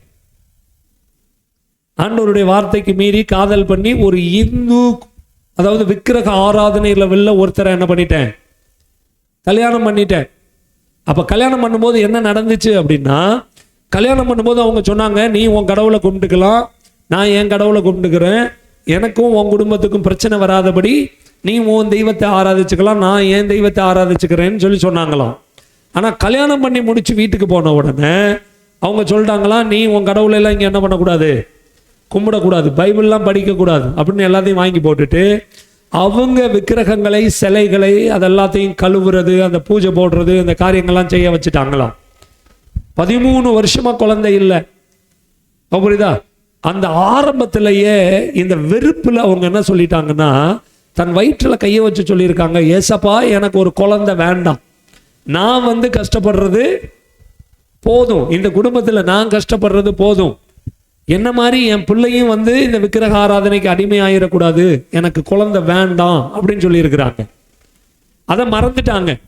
அதுக்கப்புறம் இப்ப ரட்சிக்கப்பட்டாச்சு, சபைக்கு வந்தாச்சு, சபைகளில் எவ்வளவோ ஜெபம் பண்ணி பார்த்தாச்சு, என்னென்னமோ பண்ணி பார்த்தாச்சு, விடுதலை இல்லை. அப்புறம் தான் இங்க கூட்டிட்டு வந்திருந்தாங்க. இங்க ஒரு பாஸ்டர் இங்க கூட்டிட்டு வந்திருந்தார். அப்ப கூட்டிட்டு வரும்போது தான் அவரோடு நான் பேசி, அந்த குடும்பத்தோடு பேசிட்டு அவங்க சொன்ன உடனே அதை கேன்சல் பண்ணி ஜெபிக்க சொன்னேன். அவங்ககிட்ட நான் சொல்றது மாதிரி சொல்லுங்கன்னு சொல்லி அந்த சாப வார்த்தையை கேன்சல் பண்ணி ஜெபிக்க சொல்லி, அதன் மூலம் ஒரு மனிதனுக்குள்ள உண்டாகிற அரண்களை உடைக்கிற ஜெபத்தை செஞ்சு, உள்ளே வந்த அசுத்த ஆவிகள் கொண்டு வந்த அந்த சாபங்களை எடுத்துட்டு வெளியில போ அப்படின்னு அந்த அசுத்த ஆவியை விரட்டி ஜெபிக்கும் போது கர்த்தர் உடனே அவங்க அந்த மாதத்தில் அந்த மாதங்களிலேயே கன்சீவ் ஆகி 1 வருடத்துக்குள்ள அவங்க ஒரு அழகான ஆண் குழந்தையை பெற்றெடுத்து வச்சிருக்கிறாங்க. ஆமென். அல்லேலூயா. 13 வருஷம் எல்லா மருத்துவத்துக்கு போயிட்டாங்க. அவங்க தமிழ்நாட்டில் மட்டும் இல்லை, ஒரு சில வேற மாநிலத்திலையும் இருக்கக்கூடிய எங்கெங்க இந்து கோவில்கள் இருக்கிறதோ அந்த கோவில்கள் ஃபுல்லா தர்கா அப்படிப்பட்ட இடங்களுக்கெல்லாம் அவங்க போயிருக்கிறாங்க. போய் அது இல்லாம ஒரு மனிதனுக்குள்ள இருந்து இன்னொரு மனிதனுக்குள்ள கூடு விட்டு கூடு பாய்கிற ஒரு அசுத்த ஆவியின் செய்கைகளையும் செஞ்சு பார்த்துருக்கிறாங்க. ஆனா குழந்தை இல்லை. புரியுதா? என்னென்ன முயற்சியோ கடைசியா இங்க வருகிற போது அவங்க சொல்லிட்டு வந்தது என்ன தெரியுமா? இங்க போய் இங்கேயும் எனக்கு ஒரு அற்புதம் நடக்கலைன்னா, நான் பாட்டில் காசிக்கு பகுதியில் போய் இந்த சன்னியாசிகள் இருக்கிறாங்கல்ல, அந்த மாதிரி என் மனைவியை விட்டுட்டு நான் போயிடுவேன் அப்படின்னு அவர் சொல்லிட்டு வந்திருக்கிறார். ஆண்டவர் அவரோடு கூட தெளிவாய் அந்த நாளில் பேசி அவருக்கு ஒரு நம்பிக்கையை உண்டாக்கி அவங்கள அந்த நாளில் கர்த்தர் ஜெபம் பண்ணி அனுப்ப வைத்தார். ஜெபம் பண்ணி அனுப்பி இன்னைக்கும் குழந்தை இருக்கு. இன்னைக்கு வரலாம் ஆண்டவர் மேல நல்ல விசுவாசமாய், அவங்க விசுவாசத்துல இருக்க முடியாத எவ்வளவோ செயல்கள் நடந்துச்சு. அந்த பிரதரோட அவங்க அம்மா அப்பா உடன் பிறந்தவர்கள் யாரும் ரட்சிக்கப்படலை. அவங்க எல்லாம் பயங்கரமான விக்கிரக பழிபாட்களில் இருந்தவங்க. அவங்க எல்லாத்தையும் விட்டுட்டு இன்னைக்கு கர்த்தர் தான் இந்த பிள்ளையை கொடுத்தார் அப்படின்னு சொல்லி அந்த விக்கிரக ஆராதனையில இருந்த அவங்க அம்மா அவங்க கூட பிறந்தவங்க எல்லாரையும் கர்த்தர் சொல்ல வைத்திருக்கிறார். ஆமே, இதை கர்த்தர் தான் செஞ்சார் அப்படின்னு சொல்லி அந்த வளைகாப்பு, குழந்தை பிறக்கிறதுக்கு முன்னாடி ஒன்று பண்ணுவாங்களே, அதுக்கு பேர் என்ன? வளைகாப்பு. அந்த வளைகாப்புக்கு என்னை தான் கூப்பிட்டுருந்தாங்க. நான் போய் தான் என்ன பண்ணேன், அந்த ஜனங்களுக்கு சுவிசேஷம் அறிவித்தேன். அவர் சொன்னார், பிரதர் பாஸ்டர், இங்க வர்ற ஒருத்தவங்க கூட இயேசுவை ஏற்றுக்கொண்டவங்க இல்லை. நல்ல 1 மணி நேரம் சாலிடா நல்ல மைக்கெல்லாம் செட் பண்ணி தந்துடுறேன், சூப்பரா ஒரு சுவிசேஷம் சொல்லணும் அப்படி சொன்னார். அருமையா ஒரு சுவிசேஷம் சொன்னோம். அதுக்கப்புறம் 14 பேர் அந்த இடத்துக்கு வந்தவர்கள் ஆண்டவரை ஏற்றுக்கொண்டார்கள். ஆமே. இப்ப எதுக்கு சொல்றேன் அப்படின்னா, ஒரு சாபம் உங்க குடும்பம் விட்ட சாபமா இருக்கலாம், அல்லது நீங்களே உங்களுக்கு சொல்லிக்கொண்ட சாபமா இருக்கலாம். இப்படி நிறைய பிரச்சனைகள் இருக்கு.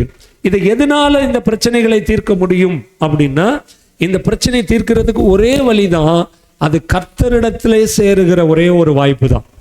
அவர் அண்டையிலே அண்டிக் கொண்டு, ஆண்டவரே அறியாத காலங்களில் நாங்கள் தெரியாம செஞ்சிட்டோம், அறியாத காலங்களில் செஞ்சதை தேவன் நீர் கண்டுகொள்ளாதவர் போல இருக்கிறீங்கன்னு சொல்லியிருக்கே, நாங்கள் அதிலிருந்து மனம் திரும்புகிறோம், அதிலிருந்து விடுதலை ஆகுறோம், அதிலிருந்து நாங்கள் ரட்சிக்கப்பட்டு உம்முடைய ராஜ்யத்தையும் உம்மோடு கூட உறவாடுறோம் அப்படி சொல்லணும். ஆமே. உம்மோடு செலவிடும் ஒவ்வொரு நிமிஷமும் வீணாக போகாதையா. நல்லா பாடுவோம் அந்த பாட்டை, அப்படிதானே? ஆனா அவரோடு உறவாடுற நேரம் எப்படி இருக்கு, இதுதான் ரொம்ப முக்கியம். அதை தான் எங்க ஆண்டவர் சொல்லும்போது சொல்றாரு. 19வது வசனம் பாருங்க. ஒளியானது உலகத்திலே வந்திருந்தும் மனுஷனுடைய கிரியைகள் பொல்லாதவைகளாய்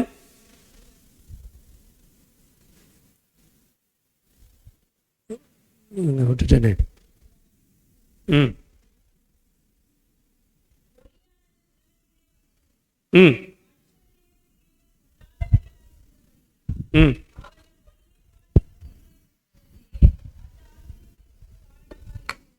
இப்ப புரியுதா?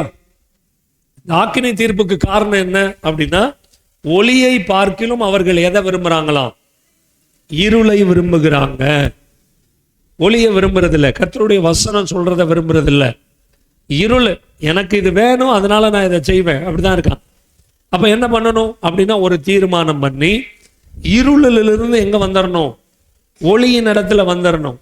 என் வாழ்க்கைக்கென எல்லாவற்றையும் முன்குறித்து வைத்திருக்கிறவர் அவர். ஆமென் சொல்லுங்க. ஆமென். நான் அமர்ந்தாலும் எழுந்திருத்தாலும், நான் படுத்தாலும், நான் உறங்கினாலும், நான் சாப்பிட்டாலும், என்ன செஞ்சாலும் அவருக்கு தெரியாம எந்த காரியத்தையும் நான் செய்ய முடியாது. அவர் என்னை உள்ளங்கையில் என்ன பண்றாராம்? வரைஞ்சு வச்சிருக்கிறார். நிறைய நேரத்துல நாம பிடிச்சுக்கிட்டு தொங்குவோம், இதுதான் எனக்கு வேணும், இதுதான் எனக்கு வேணும் அப்படின்னு. ஆண்டவர் சொல்லும் போது சொல்றாரு, இதுதான் வேணும்னு உனக்கு என்ன பண்ணக்கூடாது, நீ பிடிச்சுக்கிட்டு தொங்கக்கூடாது. ஏன் அப்படின்னா, கர்த்தர் ஒரு காரியத்தை என்ன பண்ணுவாரு? வாய்க்க பண்ணும்போது அவர் உங்களுக்கு எது வேணும்னு அவருக்கு என்ன பண்ணும் தெரியும். அதைத்தான் அவர் என்ன பண்ணுவாரு? செஞ்சு கொடுக்கிற வேலையை அவர் செய்கிறதற்கு ஆயத்தமா இருக்கிறார். அப்படியே வந்துருங்க, அடுத்து வந்துருங்க. எபேசியர் 2வது அதிகாரம்.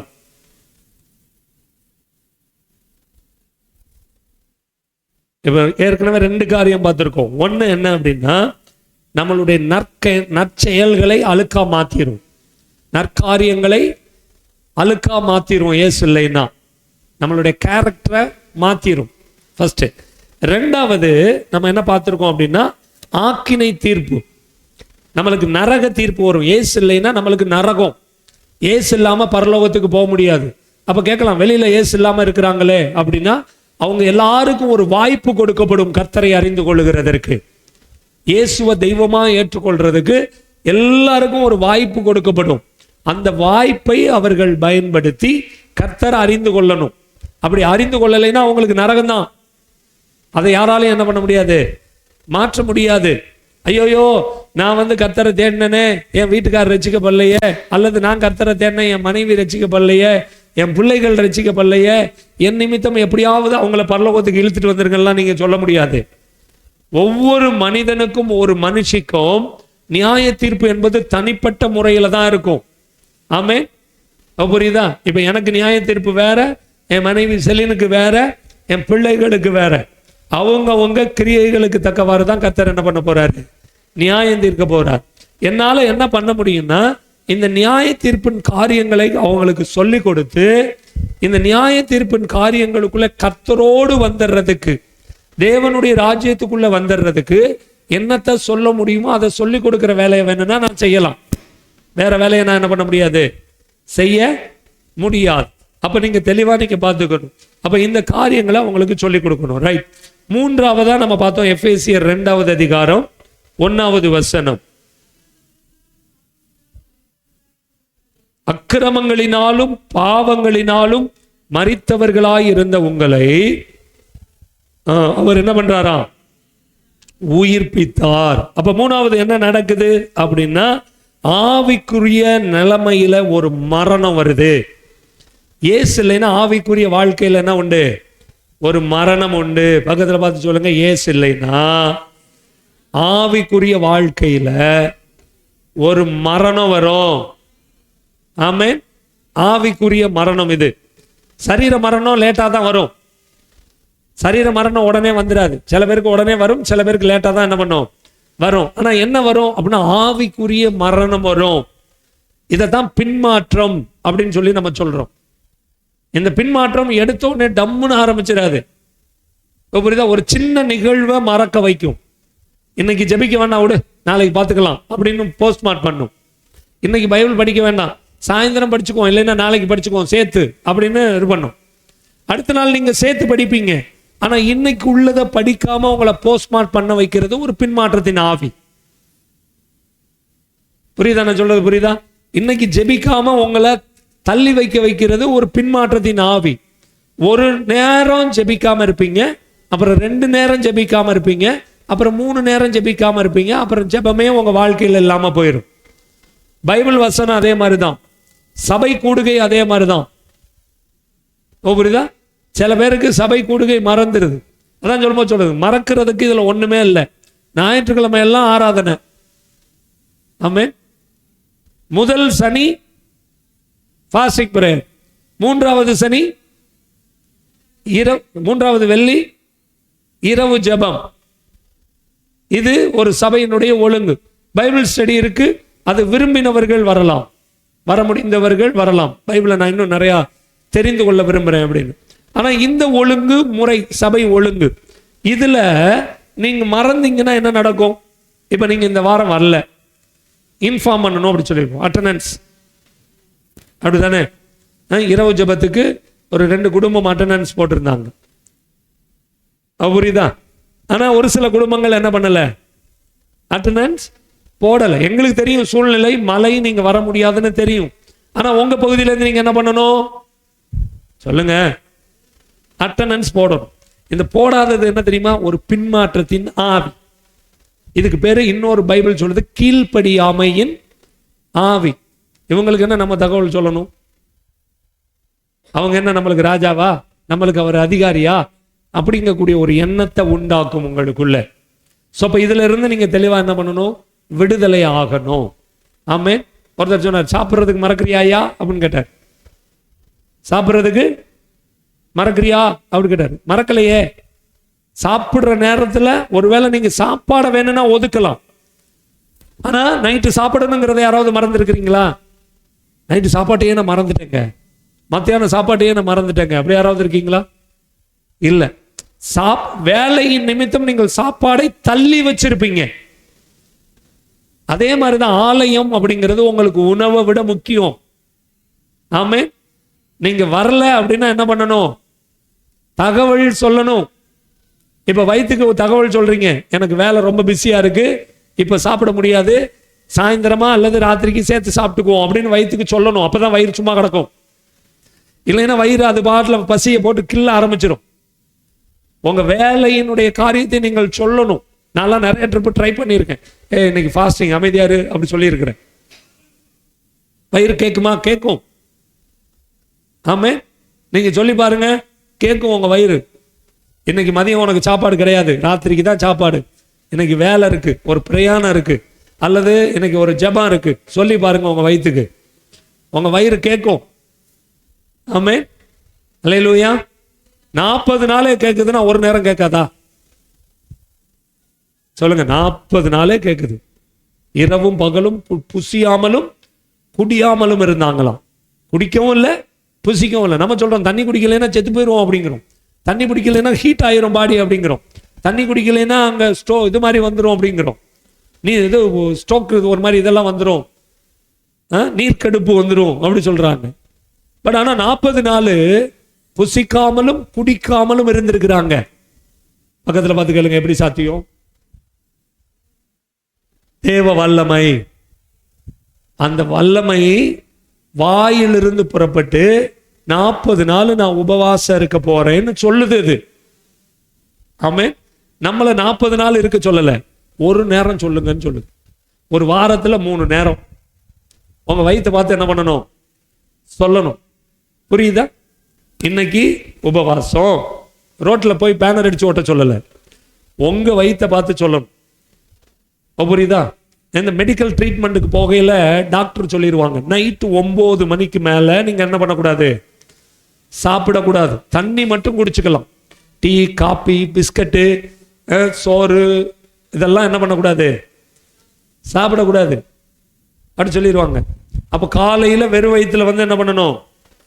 நீங்கள் யூரின் கொடுக்கணும், நீங்கள் பிளட் கொடுக்கணும், நீங்கள் கொடுக்கணும் அப்படிம்பாங்க. இப்போ பாருங்க, மற்ற நாளில் காலையில் 5 மணிக்கு எந்திரிச்ச உடனே கபகபன்னு பசிக்குது, நேராக தோத்துறோம்னு எங்கே தான் போகுது? காலு கிச்சனுக்கு தான் போகுது. புரியுதா? அங்கே போய் ஒரு காஃபியை போட்டு எதையோ ஒன்று எடுத்து வச்சாதான். ஆனால் அன்னைக்கு ஒன்றுமே சொல்ல மாட்டேங்குதுங்க வயிறு. அங்கே போய் ஒரு 7க்கோ 7:30க்கோ எத்தனை மணிக்கோ நம்ம போய் சேர்றோமோ, அங்கே சேர்ந்துட்டு அங்கே பிளட் கொடுத்துட்டு யூரின் கொடுத்துட்டு அப்புறம் என்னென்ன டெஸ்ட் எல்லாம் எடுக்கிறாங்களோ எடுத்துக்கிட்டு அப்புறம் நீங்கள் வந்து என்ன பண்ணுங்க, போய் சாப்பிட்டுட்டு வாங்க அப்படி சொல்லுவாங்க. அப்புறம் தான் போய் சாப்பிட போகிறோம். அது வரல, மயக்கம் வர மாட்டேங்குது, பசி வர மாட்டேங்குது.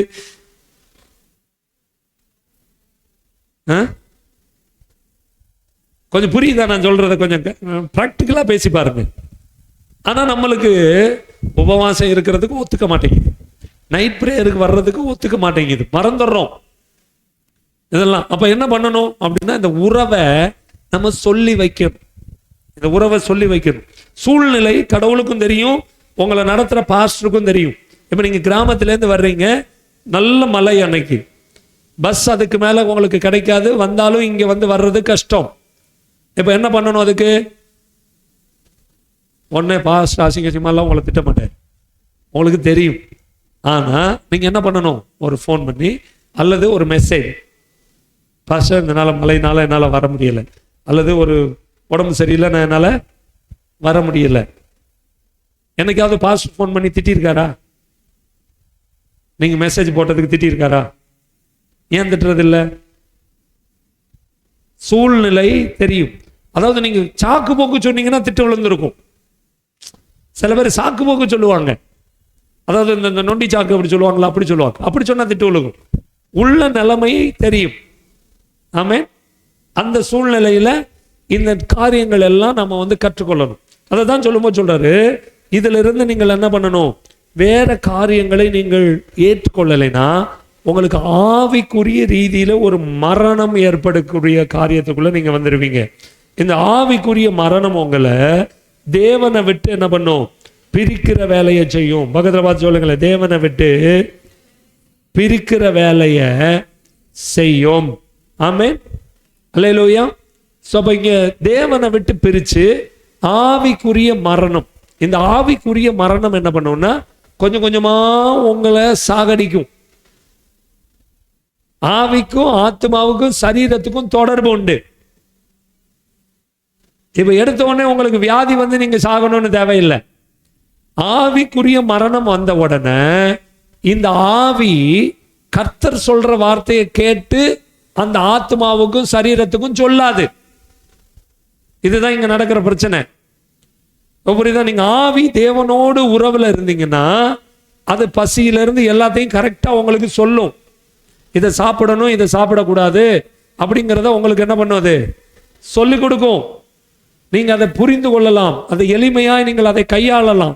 இப்ப ஆவியானவரோடு தொடர்பு இல்லை அப்படின்னா எதை சாப்பிடக்கூடாதோ அதையெல்லாம் அது சொல்லும்.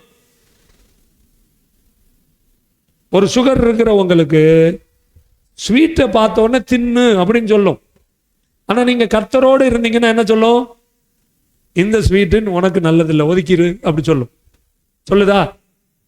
ஆமே இல்லைங்க, ரசிக்கப்படாதவங்களும் அப்படித்தாங்க இருக்கிறாங்க அப்படின்னா இல்லை. ஏதோ ஒரு விதத்துல கடவுள் அவர்களை நடத்திக்கிட்டு இருக்காங்க. அவங்க மரணத்துக்குள்ளே கர்த்தரை அறிந்து கொள்கிற ஒரு வாய்ப்பை ஆண்டவர் என்ன பண்ணுவாரு, அவங்களுக்கு உண்டாக்கி கொடுத்து கர்த்தர் இடத்துல கொண்டு வந்துடுவார். கர்த்தரோடு இல்லாத ஒரு மனுஷன் முரட்டாட்டம் உள்ள மனுஷனா தான் இருப்பான், எதிர்மறையாய் செய்கிற ஒரு மனுஷனா தான் இருப்பான். கடவுள் சொல்ல பிரகாரம் ஒரு சமாதானமான காரியத்தை அவங்களுக்குள்ள என்ன பண்ண மாட்டாங்க, செய்கிறதற்கான வாய்ப்பு அங்க இருக்கவே இருக்காது. அதனாலதான் அங்க சொல்லும்போது சொல்லியிருக்கு, மூன்றாவது ஒரு மனிதனுக்குள்ள ஆவிக்குரிய மரணம் என்ன பண்ணும், வந்துரும். அப்படியே வாங்களேன், ஏசாயா 59வது அதிகாரம் 2வது வசனத்துக்கு வாங்களேன்.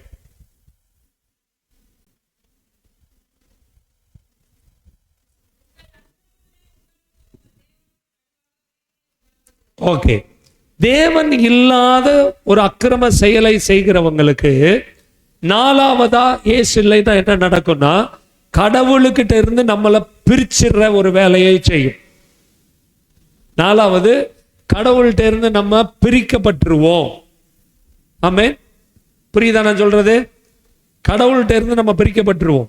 இன்னைக்கு பாருங்க, ஒரு சிலர் அவங்க சின்ன சின்ன பிரச்சனைகள் வரும், அவங்க குடும்பத்துல சின்ன சின்ன பிரச்சனைகள் வரும். அவங்களாலேயோ, கணவனாலேயோ, மனைவினாலேயோ, பிள்ளைகள்னாலேயோ, பொருளாதாரத்தினாலேயோ, வேலையினாலேயோ ஏதோ ஒரு விதத்துல ஒரு பிரச்சனை வரும். இப்ப இந்த பிரச்சனை வரும்போது அவங்க கடைசியா நீங்க அவங்கள பாத்தீங்கன்னா சபையை விட்டு நிற்பாங்க. நீங்க கொஞ்சம் எடுத்து பாத்தீங்கன்னா அதுக்கு வேற ரீசனே இருக்காது. அந்த ரீசன் என்ன அப்படின்னா, அவங்களுக்கும் ஆண்டவருக்கும் உள்ள ஒரு தொடர்பு கொஞ்சம் துண்டிக்கப்பட்டிருக்கும். அவங்க ஜெப வாழ்க்கை கொஞ்சம் குறைஞ்சிருக்கும், அவங்க வேத வாசிப்பு கொஞ்சம் குறைஞ்சிருக்கும், சபையோடு இருக்கிற உறவு கொஞ்சம் குறைஞ்சிருக்கும். இது இப்படி குறைஞ்சிக்கிட்டே வரும். அவங்க கடவுளை விட்டு பிரிக்கப்பட்டுட்டாங்கிறது எப்ப தெரியும்னா, ஃபைனலா சர்ச்சை விட்டு இல்லை, கடவுளை விட்டே பிரிஞ்சிருவாங்க.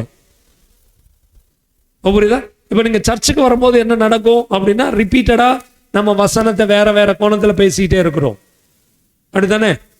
ஒரே ஃபார்மேட்ல நம்ம பேசுறது. இப்ப ஜெபத்தை குறித்து பார்த்தா கூட நம்ம அது ரிலேட்டடான காரியங்களை பார்ப்போம். அப்படிதான் பார்த்துட்டு இருந்தோம். ஒரு 10 காரியம் ஏற்கனவே பார்த்துருக்கிறோம். புரியுதா? வெள்ளிக்கிழமை இரவு ஜெபத்துல நீங்க கடவுளோடு இருந்தால் நீங்க எதுக்கெல்லாம் பயப்பட மாட்டீங்க, கடவுளோடு இல்லைன்னா எதுக்கெல்லாம் நீங்க பயப்படுவீங்க அப்படி சொல்லி பார்த்தோம். 7 காரியங்கள் பார்த்தோம். நிறைய பயப்பட 365 விதமான பயப்படாததை பேசியிருக்கு. ஆனா பட் உங்களுக்கு நான் ஒரு 7 பயப்படாத காரியத்தை மட்டும்தான் உங்களுக்கு நான் பேசினேன். ஆமே, இன்னும் இருக்கு. இன்னும் 358 காரியம் உங்களுக்கு இருக்கு. அதை நான் பேசல, வெறும் 7 காரியத்தை மட்டும்தான் பேசியிருக்கேன். இப்போ அதே மாதிரி கடவுளோடு இல்லைன்னா நீங்க என்னென்ன காரியங்கள் இருந்து விளக்கப்படுவீங்கன்னு இப்ப பேசிட்டு இருக்கோம். 4வது ஒரு காரியத்தை பேசிட்டு இருக்கோம். 4வதா, நீங்க கடவுளோடு இல்லாத ஒரு அக்கிரம பாவ சிந்தைக்குள்ளே நீங்கள் வருகிற போது நீங்க கடவுளை விட்டு பிரிக்கப்பட்டுருவீங்க. அப்ப இயேசு உங்க வாழ்க்கையில இல்லாம போயிடுவார். ஆமென். இதுல இருந்து நீங்கள் என்ன பண்ணணும்? விடுதலை ஆகணும். வெளிப்படுத்துற விசேஷம் 20வது அதிகாரம் 15வது வசனம். வெளிப்படுத்தின விசேஷம் 20:15. இதோ ஜீவ புஸ்தகத்தில் எழுதப்பட்டவனாக காணப்படாதவன் எவனோ. ஆமா, கடவுள் இல்லைன்னா, இயேசு இல்லைன்னா அடுத்து என்ன நடக்கும்? ஜீவ புஸ்தகத்துல உங்க பேர் இருக்காது. புரியுதா? நம்மளுக்கு ஜீவ புஸ்தகம், வாழ்வின் புஸ்தகம் அப்படின்னு ஒரு புஸ்தகம் இருக்கு. ஆண்டவர் கையில நிறைய புஸ்தகம் இருக்கு. புரியுதா? அந்த புஸ்தகத்துல ஒரு புஸ்தகம் என்னது? ஜீவ புஸ்தகம். ஏற்கனவே ஒரு முறை ஞாபக புஸ்தகத்தை பத்தி நான் சொல்லியிருக்கேன் உங்களுக்கு. அவர் கையில இருக்கிற ஞாபக புஸ்தகம். இன்னைக்கு உங்களுக்கு எதை சொல்றேன்னா, ஜீவ புஸ்தகம். இந்த ஜீவ புஸ்தகத்துல உங்க பேர் எழுதி இருக்கணும். ஆமென். புரியுதா? நிறைய பேருக்கு சர்ச்சோட அந்த ரெஜிஸ்டர்லயே உங்க பேர் இல்லை. இப்ப உங்க பேர் எங்க எழுதப்பட்டிருக்கணும்? ஜீவ புஸ்தகத்துல எழுதப்பட்டிருக்கணும். ஜீவ புஸ்தகத்துல பெயர் எழுதப்படாதவன் அக்கினி கடல்ல என்ன பண்ணுவானா? தள்ளப்பட்டான். எவனோ எவளோ அவங்க எங்க எங்க போவாங்களாம்? கந்தகமும் அக்கினியும் எரியக்கூடிய அக்கினி கடலில் அவர்கள் என்ன பண்ணுவாங்களாம்? ஆமா, தள்ளப்பட்டாங்க.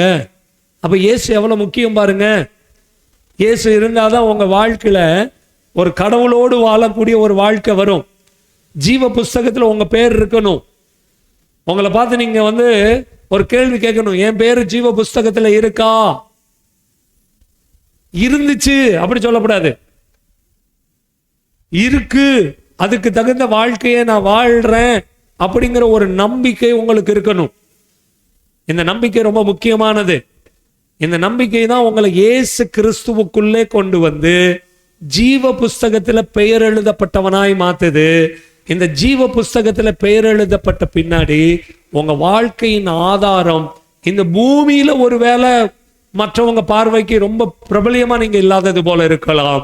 ஆனா பரலோகத்துல மகிமையான ஒரு இடத்தை கர்த்தர் நம்மளுக்கு வைத்திருக்கிறார். ஒரு சிலர் சொல்லுவாங்க, பரலோகத்தை பத்தி யாருக்கு தெரியும்? நான் இந்த பூமியில இருக்கும் போதே என்ன பண்ணல, இந்த காரியங்கள் எனக்கு தெரியல. பரலோகத்துல இருக்கிறத பத்தி நான் தெரிஞ்சுக்கிட்டு என்ன பண்ண போறேன் அப்படின்னா, அதை பின்னாட்கள்ல பத்தி என்ன பண்ணிக்கலாம், நம்ம பார்த்துக்கலாம். அப்படிலாம் பார்க்க முடியாது. மனிதனே, இன்று நீ மரித்தால் நீ போவதெங்கே அப்படின்னு கேட்கிறாங்க. ஆமே, ரொம்ப தெளிவா இருக்கணும். ஜீவ புஸ்தகத்துல 5வதாக உங்க இதுல ஜீவ புஸ்தகத்துல உங்க பேர் என்ன இருக்காது? இருக்காது. லூக்கா 19வது அதிகாரம் 10வது வசனம் வாங்களேன். 19:10. ஓகே. இயேசு இல்லைன்னா நீங்க தொலைந்து போனவர்கள், நீங்க இழந்து போனவர்கள் அல்லது தொலைந்து போனவர்கள். இயேசு ஒரு வாழ்க்கையில் உங்களோட இல்லைன்னா நீங்க தொலைந்து போனவர்கள் அல்லது இழந்து போனவர்கள்னு பைபிள் சொல்லுது. பக்கத்துல பார்த்து ஆமேன் சொல்லுங்க. ஆமேன். அல்லேலூயா. உங்க வாழ்க்கையில எது அவசியம்? இயேசு அவசியம். இயேசு இல்லை அப்படின்னா பைபிள் உங்களை தொலைந்து போனவர்கள் அப்படி சொல்லுது. அப்ப நீங்க தொலைந்து போனவர்களாய் இல்லாதபடிக்கு நீங்கள் ஜாக்கிரதையா இருக்கணும். ஆமென். புரியுதா? கர்த்தர் உங்களை காரியங்களை வாய்க்க பண்ணுகிற தேவன். அவர் எப்பெல்லாம் நீங்க தேவனுடைய ராஜ்யத்தின் காரியத்திற்கென நீங்கள் வருகிறீங்களோ, இயேசுவை சொந்த தெய்வமா ஏற்றுக்கொள்றீங்களோ, அப்ப உங்க வாழ்க்கையில அவர் போதுமானவராய் வந்து இழந்து போனவர்களை திரும்ப தேடி கொண்டு வந்து கர்த்தருடைய ராஜ்யத்தில் பயன்படுத்துகிறார். ஆமென். அல்லேலூயா. நம்ம எத்தனை பார்த்திருக்கோம்? 6 பார்த்திருக்கோம். அப்படிதானே? ஒண்ணு என்ன?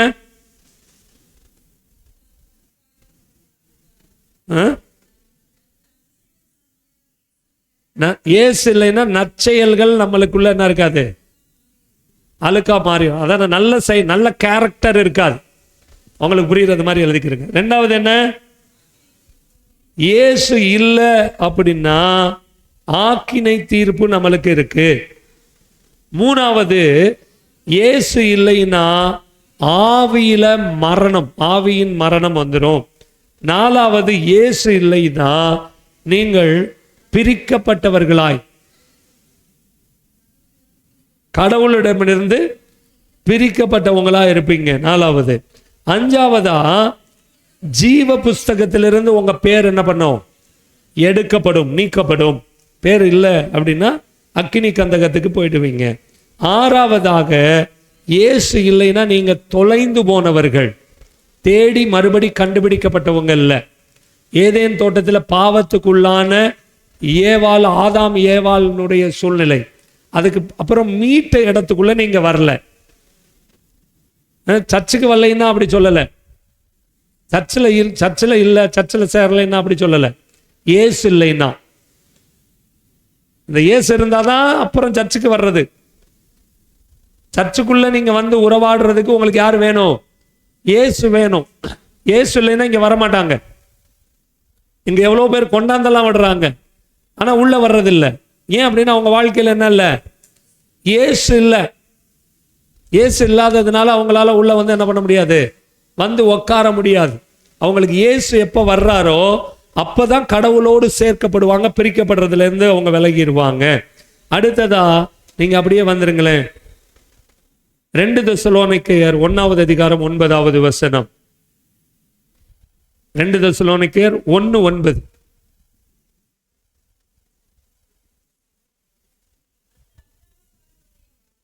ஆ 2 தெசலோனிக்கேயர் 1:9. அந்நாளிலே ம் ம் ம் ம் ம்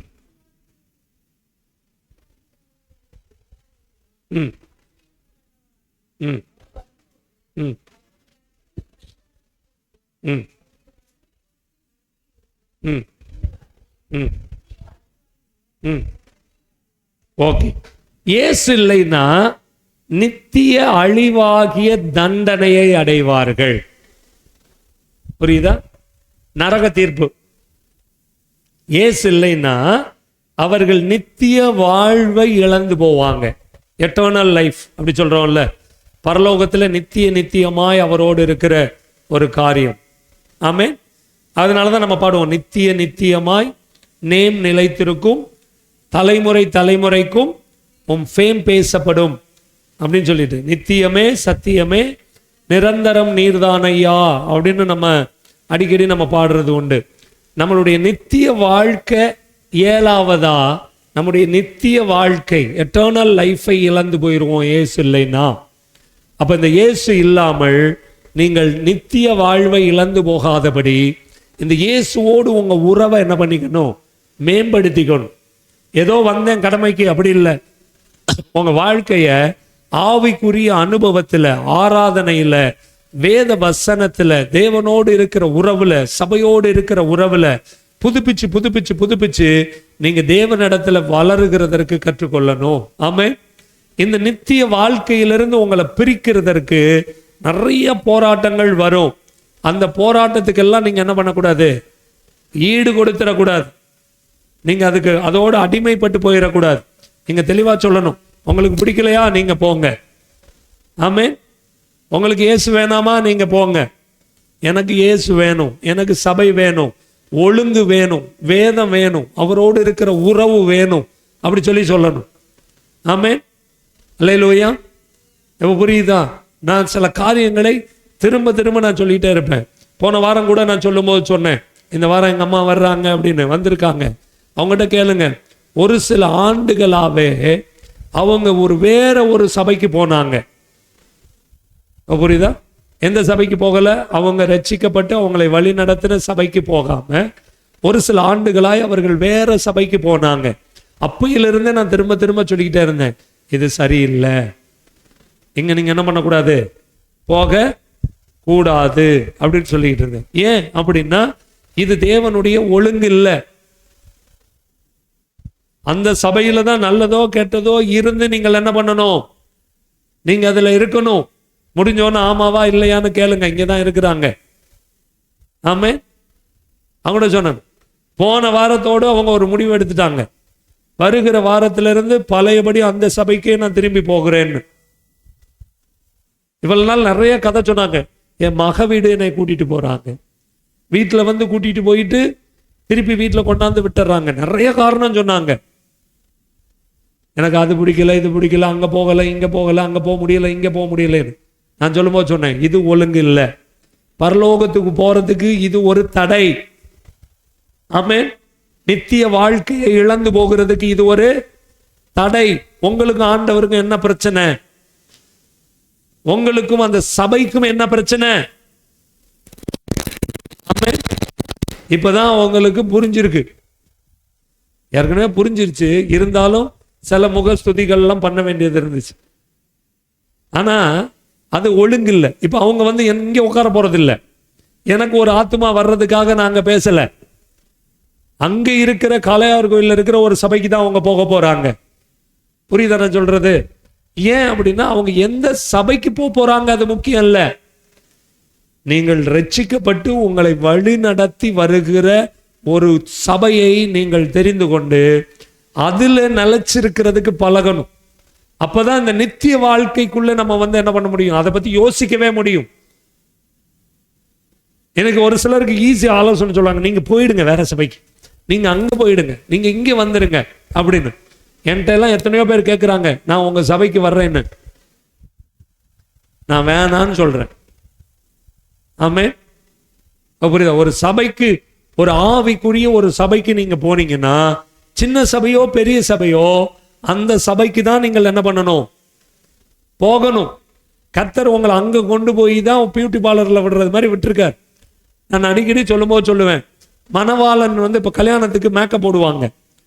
அப்ப கல்யாணத்துக்கு மேக்கப் போடுறதுக்கு மணவாளனுடைய குடும்பத்தார் கொண்டு போய் ஒரு மேக்கப் இதுல ஒரு பியூட்டி பார்லர்ல விட்டுட்டு அவங்க ஒரு மணி நேரம் கழிச்சு வந்து கூட்டிக்கிறதுக்கு அங்க போயிட்டு திருப்பி வந்தபோது அங்க அவங்க இல்லை அப்படின்னு என்ன பண்ணுவாங்க,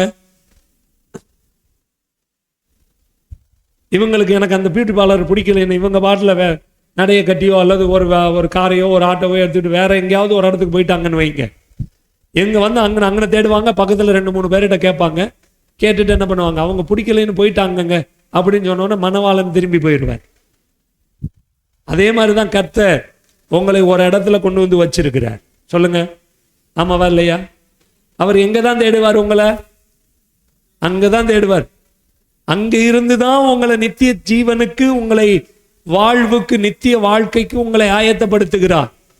நான் தான் ஏற்கனவே சொல்லும்போது சொல்லுங்க, டிரான்ஸ்ஃபர், வேலை நிமித்தம் ஊரை விட்டு நீங்க மாறி போறீங்க.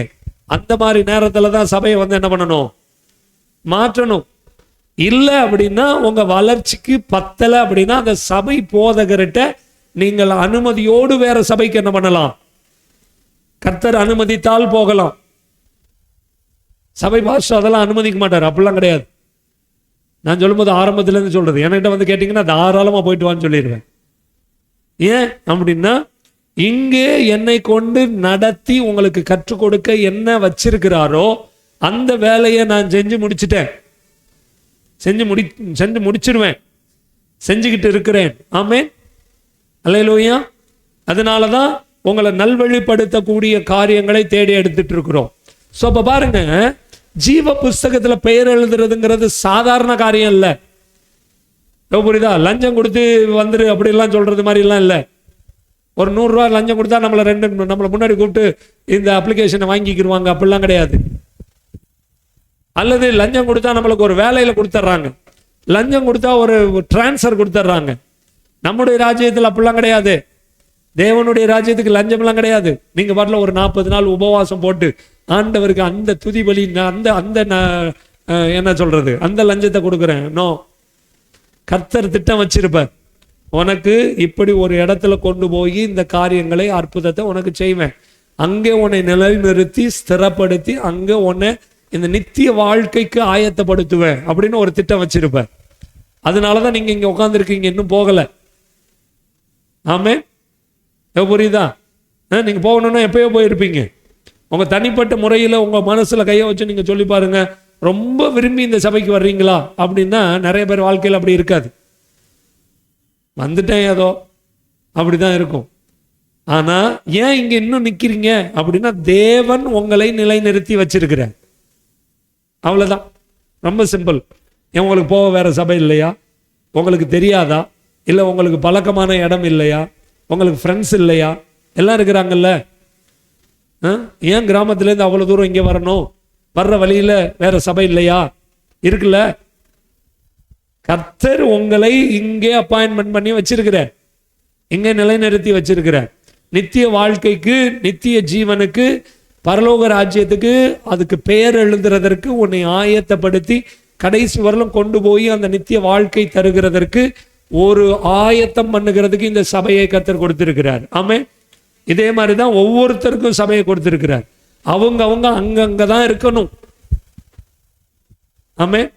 இப்போ நான் போய் வாங்க உங்களுக்கு ஏதாவது நல்லது செய்கிறேன்ட்டு கூட்டிட்டு வந்துடக்கூடாது.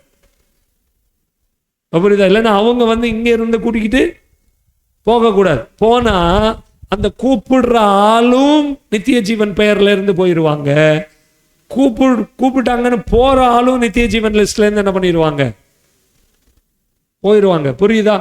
ரொம்ப தெளிவா இருக்கணும். உங்களுக்குன்னு ஒரு பிரதான சபை இருக்கணும்.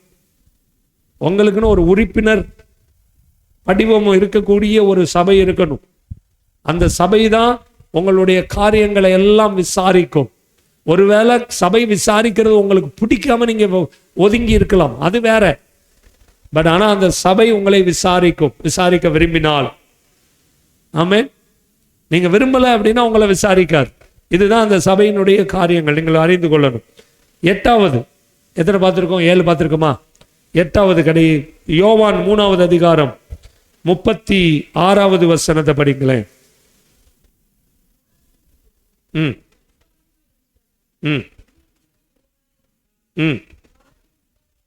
விசுவாசியாதவனோ அவன் என்ன பண்றதில்ல? ஜீவனை காண்பது இல்லை. அதாவது மரணம்.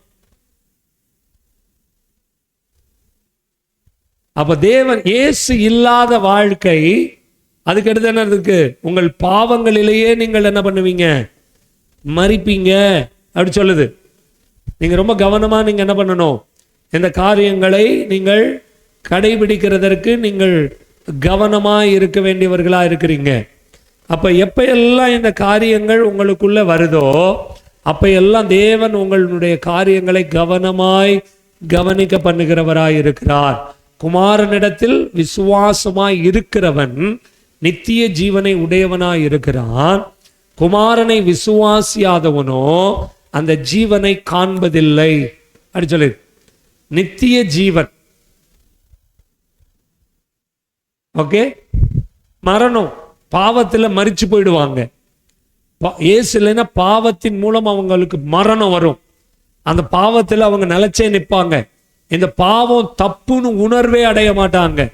இந்த பாவத்தின் குற்ற உணர்வு அப்படி சொல்லுவாங்கல்ல, மனசாட்சி அடிக்குது அப்படின்னு, அதெல்லாம் அடிக்காது. அதெல்லாம் பீஸா போயிடும். நான் என்ன தப்பு பண்ணினேன் அப்படி கேட்பாங்க. நான் பண்ணது என்ன தப்பு அப்படிதான் கேட்பாங்க. சண்டை போடுறது தப்பா? கொடுக்காதது தப்பா? பிரிஞ்சிருக்கிறது தப்பா? அவங்களுக்கு இந்த உதவி செய்யாதது தப்பா? படிக்காதது தப்பா? காதல் பண்றது தப்பா? தப்பான வாழ்க்கை வாழ்றது தப்பா அப்படின்னு என்ன பண்ணுவாங்க? கேட்பாங்க. ஒரு கூட்டம் எனக்கு தவறை நோக்கி வந்துட்டு இருக்கு. இன்னைக்கு நீங்க சோசியல் மீடியாவெல்லாம் பார்த்தீங்கன்னா தப்பான வாழ்க்கையை உள்ள பூட்டக்கூடிய நிறைய காரியங்கள் உள்ள வந்துகிட்டு இருக்கு. என்னை பார், என் அழகை பாருன்னு வந்துகிட்டு இருக்கு. இதெல்லாம் எதுக்கு அப்படின்னா நித்திய ஜீவனை விட்டு பிரிக்கிறதற்கு, உங்களை ஆவிக்குரிய மரணத்திலையும் மாம்ச மரணத்திலையும் கொண்டு போகிறதற்கு, பாவத்துக்குள்ள கொண்டு போகிறதுக்கு செய்யக்கூடிய காரியம். பாவத்தின் சம்பளம் மரணம். பைபிள் சொல்லுங்க, பாவத்துக்கு ஒரு சம்பளம் உண்டு. இன்னைக்கு கேட்கலாம், பாவம் செஞ்சவங்க எல்லாம் செத்தா போயிட்டாங்க அப்படின்னு கேட்கலாம். பைபிள் சொல்லுது, சாகவே சாவாய். ஃபர்ஸ்ட் ஆவிக்குரிய மரணம் வரும், 2வது உன் சரீர மரணம் வரும். அதைத்தான் வேத பண்டிதர்கள் ஆத்தும மரணம் அப்படி சொல்றாங்க. இந்த ஆத்தும மரணம் வந்துருச்சுன்னா பரலோகத்துக்கு போக முடியாது. ஆமென். அப்ப இயேசு கிறிஸ்துவாகிய குமாரன் உங்க வாழ்க்கையில இல்லைன்னா உங்க வாழ்க்கை கேள்விக்குறியாய் மாறிடும். அதனாலதான் உங்களுக்கு சொல்லும்போது சொல்லியிருக்கு. அப்ப தேவனுக்கு இல்லைன்னா அந்த கோபாக்கினை நம்மளுக்கு என்ன பண்ணும், நிலைத்து இருக்கிற வேலையை செய்யும். அங்க சொல்லும்போது தேவனுடைய கோபம் அவன் மேல் நிலை நிற்கும். தேவன் இல்லைன்னா தேவனுடைய கோபம் நிற்கும். தேவனுடைய கோபம் வந்துச்சு அப்படின்னா என்ன வேணும்னாலும் நடக்கலாம். தேவனுடைய கோபத்தை எதிர்த்து நிற்க முடியுமான்னு பக்கத்துல பார்த்து கேளுங்க. தேவன் கோபப்பட்டா எதிர்த்து நிற்க முடியுமா? இப்ப நான் கோபப்பட்டா எதிர்த்து நிற்கலாம், நீங்க கோபப்பட்டா நான் எதிர்த்து நிற்கலாம். தேவனே உங்க மேல ஒரு கோபப்படுறாருன்னு வைங்க, யாராலையும் என்ன பண்ண முடியாது. அதைத்தான் மரணம் அப்படி சொல்றோம். மனிதனே, நீ மரித்தால் எங்கே போவாய், இன்று நீ மரித்தால் எங்கே போவாய் அப்படின்னு கேட்டாங்க. அப்ப இன்னைக்கு உங்களுடைய நிலைமை என்ன? ஒருவேளை கர்த்தருடைய வருகையோ அல்லது மரணமோ வந்தால் உங்க நிலைமை என்ன? வருகை இப்ப வராது, அது வராது, இது வராதுன்னு எதையோ நம்ம பேசிக்கிட்டு இருக்கிறோம். அதெல்லாம் ரைட்டு, 4 பாட்டு பாடிட்டு குதிச்சுட்டு போயிடுவோம்னு வர்றோம், ரைட்டு. உன் வாழ்க்கை எப்படி இருக்குது? இயேசுவோடு இருக்கா? அதுதான். அப்படியே எழும்பி நின்று நாம ஜெபிக்க போகிறோம். அப்படியே ஒருத்தர் மட்டும் யோவான் 15வது அதிகாரம் 3வது வசனம் கையில் எடுத்து அப்படியே வாசிங்க. மற்றவங்க அப்படியே எழுந்து கொள்ளலாம்.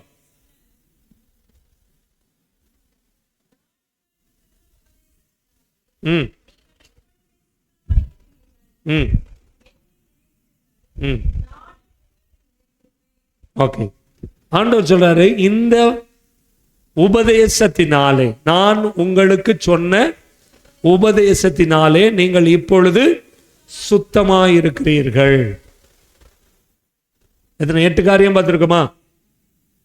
8 காரியம் பார்த்திருக்கும்.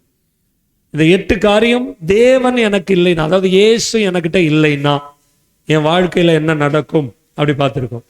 அப்ப இதுல எது எது உங்களுக்குள்ள வருது, உங்களை ரிசர்ச் பண்ணி பார்க்கணும்.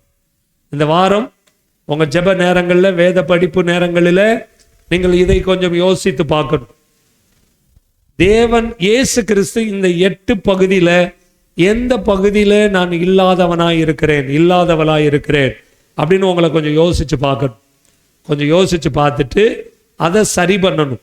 அப்பதான் ஆண்டவர் சொல்ல, நான் உங்களுக்கு சொன்ன உபதேசத்தினாலே, இந்த டீச்சிங்னால உங்களுக்கு என்ன நடக்குதுன்னா, நீங்கள் இப்பொழுதே சுத்தமாயிருக்கிறீர்கள்.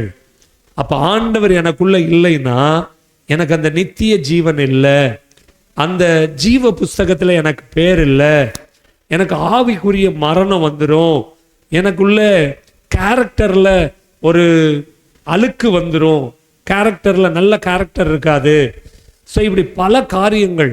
இப்போ இதுக்கெல்லாம் இயேசு வேணும், இந்த இயேசு வேணும். அப்படியே கூப்பிடுங்க, ஏசப்பா. நாங்கள் நிறைய நேரத்தில் இந்த ரட்சிக்கப்பட்டு இருக்கிறோங்கிற நம்பிக்கை இருக்கு, ஆனால் இயேசுவோடு உறவாடுறோமாங்கிற நம்பிக்கை எங்களுக்குள்ள இல்லாமல் போயிடுது. இந்த நம்பிக்கை நிறைய நேரங்களில் தேவன் எங்களோடு இருக்கிறாரா அப்படிங்கிற கேள்வியை கூட எழுப்பிடுது. ஆண்டவரே, எனக்கு கிருபை செய்யுங்க, என் மேல இரக்கமாயிருங்க, எனக்கு தயவு பாராட்டுங்க. கூப்பிடுங்க ஆண்டவரை நோக்கி. ஹல்லேலூயா, ஹல்லேலூயா, ஹல்லேலூயா. ஷல் ஹதர்னலா ரியாலா கதரபா ருமஹத்துலோ ரோரியா கதனா ருமலா ஹத்தல் நல்ஷியா கதனபா. இயேசுவே மை துதிக்கிறோம், இயேசுவே மை துதிக்கிறோம், இயேசுவே மை துதிக்கிறோம், இயேசுவே மை துதிக்கிறோம். வானத்தையும் பூமியையும் உண்டாக்கினவரே, நீங்க வந்தா போதும். என் வாழ்க்கையில எதெல்லாம் எதிர்மறையா இருக்குதோ அதெல்லாம் என்னை விட்டு போயிடும் ஆண்டவரே, அதெல்லாம் என்னை விட்டு போயிடும். என் மாம்சமும் மனசும் விரும்புகிற காரியத்தை நான் செய்கிறத நிறுத்தி ஆவியானவர் சொல்லட்டும், அதை நான் செய்கிறேங்கிற ஒரு நிலைமைக்கு மாறிடுவாங்க. அவங்களுடைய செயல்கள், அவங்களுடைய காரியங்கள், அவங்களுடைய எல்லா காரியங்கள்லையும் நித்தியமாய் நித்தியமாய் நித்தியமாய் நித்தியமாய் அவங்களுக்குள்ளே வந்த காரியங்களை கர்த்தாவே அவர்கள் அறிந்து கொள்ளுகிறதற்கு பலனோடு இருக்கட்டும், பலனோடு இருக்கட்டும், பலனோடு இருக்கட்டும். இவங்களுக்குள்ள இருக்கக்கூடிய அந்த பலவீனங்கள் மாறட்டும். இயேசுவின் நாமத்தினாலே சர்வ வல்லமை உள்ள ஆண்டவரே, உம்முடைய கரத்துல நாங்கள் ஒப்பு கொடுக்கிறோம். இந்த ஆலயத்துக்குள்ள உள்ள ஒவ்வொருவர் மேலையும் உம்முடைய கரம் அமரட்டும் என்று சொல்லி நான் ஜெபிக்கிறேன் இயேசுவின் நாமத்தினாலே. ஏசப்பா, ஏதோ ரட்சிக்கப்பட்டுட்டேன், சபைக்கு வந்துட்டேன், அப்படி இல்லை. இயேசுவோடு கூட என் உறவு நிலைத்து இருக்கிறது. கர்த்தரோடு நான் உறவாடுகிறேன். கர்த்தருக்கும் எனக்கும் ஜீவனும் பலனுமான காரியங்கள் இருக்கிறது. கர்த்தர் எனக்கு அரணான பட்டணமாய் இருக்கிறார், அரணான கோட்டையாய் இருக்கிறார் என்று சொல்லி, ஆண்டவரே, நான் இந்த காரியங்களை தீர்மானம் பண்ணி அவரோடு கூட உறவாடுகிறதற்கு எனக்கு பலன் கொடுங்கப்பா, எனக்கு பலன் கொடுங்கப்பா, எனக்கு பலன் கொடுங்கப்பா. அப்படி கூப்பிடுங்க, எனக்கு பலன் கொடுங்கப்பா. எங்கெங்கெல்லாம் நீங்க இல்லாம இருக்கிறீங்களோ 8 காரியத்தை நாங்க தியானிச்சிருக்கிறோம் ஆண்டவரே. இதுல எந்த பகுதியில உம்மை நான் சேர்க்காம தூரமா வச்சிருக்கிறேனோ அந்த பகுதியில உம்மை கொண்டு வந்து அந்த எதிர்மறையான காரியங்களை என்னை விட்டு அகற்றி நான் உம்முடைய ராஜ்யத்திற்குள்ளே வருகிறதற்கு நீர் எனக்கு பிரயாசம் பண்ணித்தபடி ஆண்டவரே, போதகர் மூலமா எனக்கு கொடுத்திருக்கிற இந்த உபதேசத்துக்கு நன்றி. அப்படி சொல்ல ஆரம்பிங்க. ஹல்லேலூயா, ஹல்லேலூயா, ஹல்லேலூயா. பரபா உர்கலா தியாகதனா ரிமலோ ஷியாகதலபோ. ஆண்டவரே, இந்த வார்த்தை யாரெல்லாம் கேட்கிறாங்களோ அவங்களுக்குள்ள இந்த நம்பிக்கை உண்டாகட்டும். கர்த்தரே தெய்வம், கர்த்தரே தெய்வம், கர்த்தரே தெய்வம் என்று இஸ்ரவேல் ஜனங்கள் ஆண்டவரே முழங்கினது போல கர்த்தருக்கு பலியிட்டு கர்த்தர் அக்கினியினாலே பதில் கொடுத்த போது கர்த்தரே தெய்வம் என்று சொல்லி அங்க கூடியிருந்த எல்லா ஜனங்களும் கத்தி ஆண்டவரே கர்த்தரை மகிமைப்படுத்தினது போல உம்மையன் ஜனங்கள் மகிமைப்படுத்தட்டும். ராஜ்யத்திலே உம்முடைய பிள்ளைகள் உறுதியாய் இருக்கட்டும். ராஜாவாகிய கிறிஸ்துவை ஆண்டவரே தன் பக்கத்திலே வைத்துக் கொள்ளட்டும். தேவனுடைய ராஜ்யத்துக்கு சொந்தக்காரலாய் இருக்கட்டும். நீர் அப்படி செய்கிறதுக்காய் நன்றி தகப்பனே. ஒவ்வொருத்தரும் ரத்தத்தின் மறைவுக்குள்ள மறைக்கிறோம். இந்த வாரத்தில் ஆண்டவரே பிறந்த நாள், திருமண நாள் காண்கிற பிள்ளைகளுக்காக நாங்கள் ஜெபிக்கிறோம். உம்முடைய கரத்தில் அவர்களை ஒப்பு கொடுக்கிறோம். கர்த்தர் அவர்களை பாதுகாத்து வழி நடத்தினதற்காய் ஸ்தோத்திரம். புதிய ஆண்டிலும் கூட கர்த்தாவே அவர்களை அப்படியாய் நீர் நடத்தும்படியாய் நாங்கள் உம்முடைய கரத்தில் கொடுக்கிறோம். இந்த நாளில் புதிதாய் ஒரு சகோதரி வந்திருக்கிறாங்க, அவங்களுக்காக நாம ஜெபிக்க போகிறோம். கர்த்தாவே, அவர்கள் என்ன நோக்கத்தோடு இந்த ஆலயத்துக்குள்ள வந்தாங்களோ இந்த ஆலயத்துக்குள்ள வந்த நோக்கத்தை கர்த்தாவே அவர்கள் மனதின் விருப்பத்தை கர்த்தர் நிறைவேற்றி கொடுப்பீராக. அவங்க இருதயத்தின் விருப்பத்தை கர்த்தர் நிறைவேற்றி கொடுப்பீராக. அவங்களுக்குள்ள இருக்கிற எல்லா கசப்புகள், வெறுப்புகள், காயங்கள் எல்லாம் மாறட்டும். சமாதானமும் சந்தோஷமும் உண்டாகட்டும். இயேசுவை தனக்குள்ளே கொண்டு அவரோடு உறவாடி அவரை தன்னுடைய ராஜாவாய் வைத்துக் கொள்ள அவங்களும் அவங்க கணவர், உங்களோடு கூட இருக்கிற உற்றார் உறவினர்கள், நண்பர்கள் எல்லாருக்கும் இயேசுவே தெய்வம் என்பதை அறிவிக்கிறதற்கு அவங்க வாழ்க்கையில் ஒரு அற்புதம் நடப்பதாக. அவங்களுக்கு தடைப்பட்ட எல்லா காரியங்களும் மாறுவதாக. இயேசுவின் நாமத்தினால எல்லா அடைப்புகளும் திறக்கப்படட்டும், சாபங்களும் முறிக்கப்படட்டும்.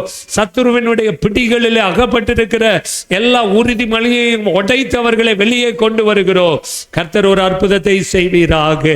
ஆண்டவரே, இந்த நாள் ஆலயத்துக்கு வந்தது நல்லது என்று சொல்லி சந்தோஷத்தோடு இந்த இடத்திலிருந்து திரும்பி போகவும் தொடர்ந்து உம்மை தேடுகிறதற்கு அவர்கள் தயவு பாராட்டுவீராக. நீர் அப்படி செய்கிறதற்காய் நன்றி. ஆண்டவரே, வந்திருக்கிற ஒவ்வொருவரையும் பிதா, குமாரன், பரிசுத்த ஆவியின் நாமத்தினாலே ஆசீர்வதித்து பாதுகாத்து வழி நடத்துகிற தேவனுடைய கரத்துக்குள்ளே ஒப்பு கொடுக்கிறோம். நீர் அப்படி செய்கிறதற்காய் நன்றி. இயேசுவின் இணையற்ற நாமத்தில் ஜெபிக்கிறேன் எங்கள் நல்ல பிதாவே, ஆமென்.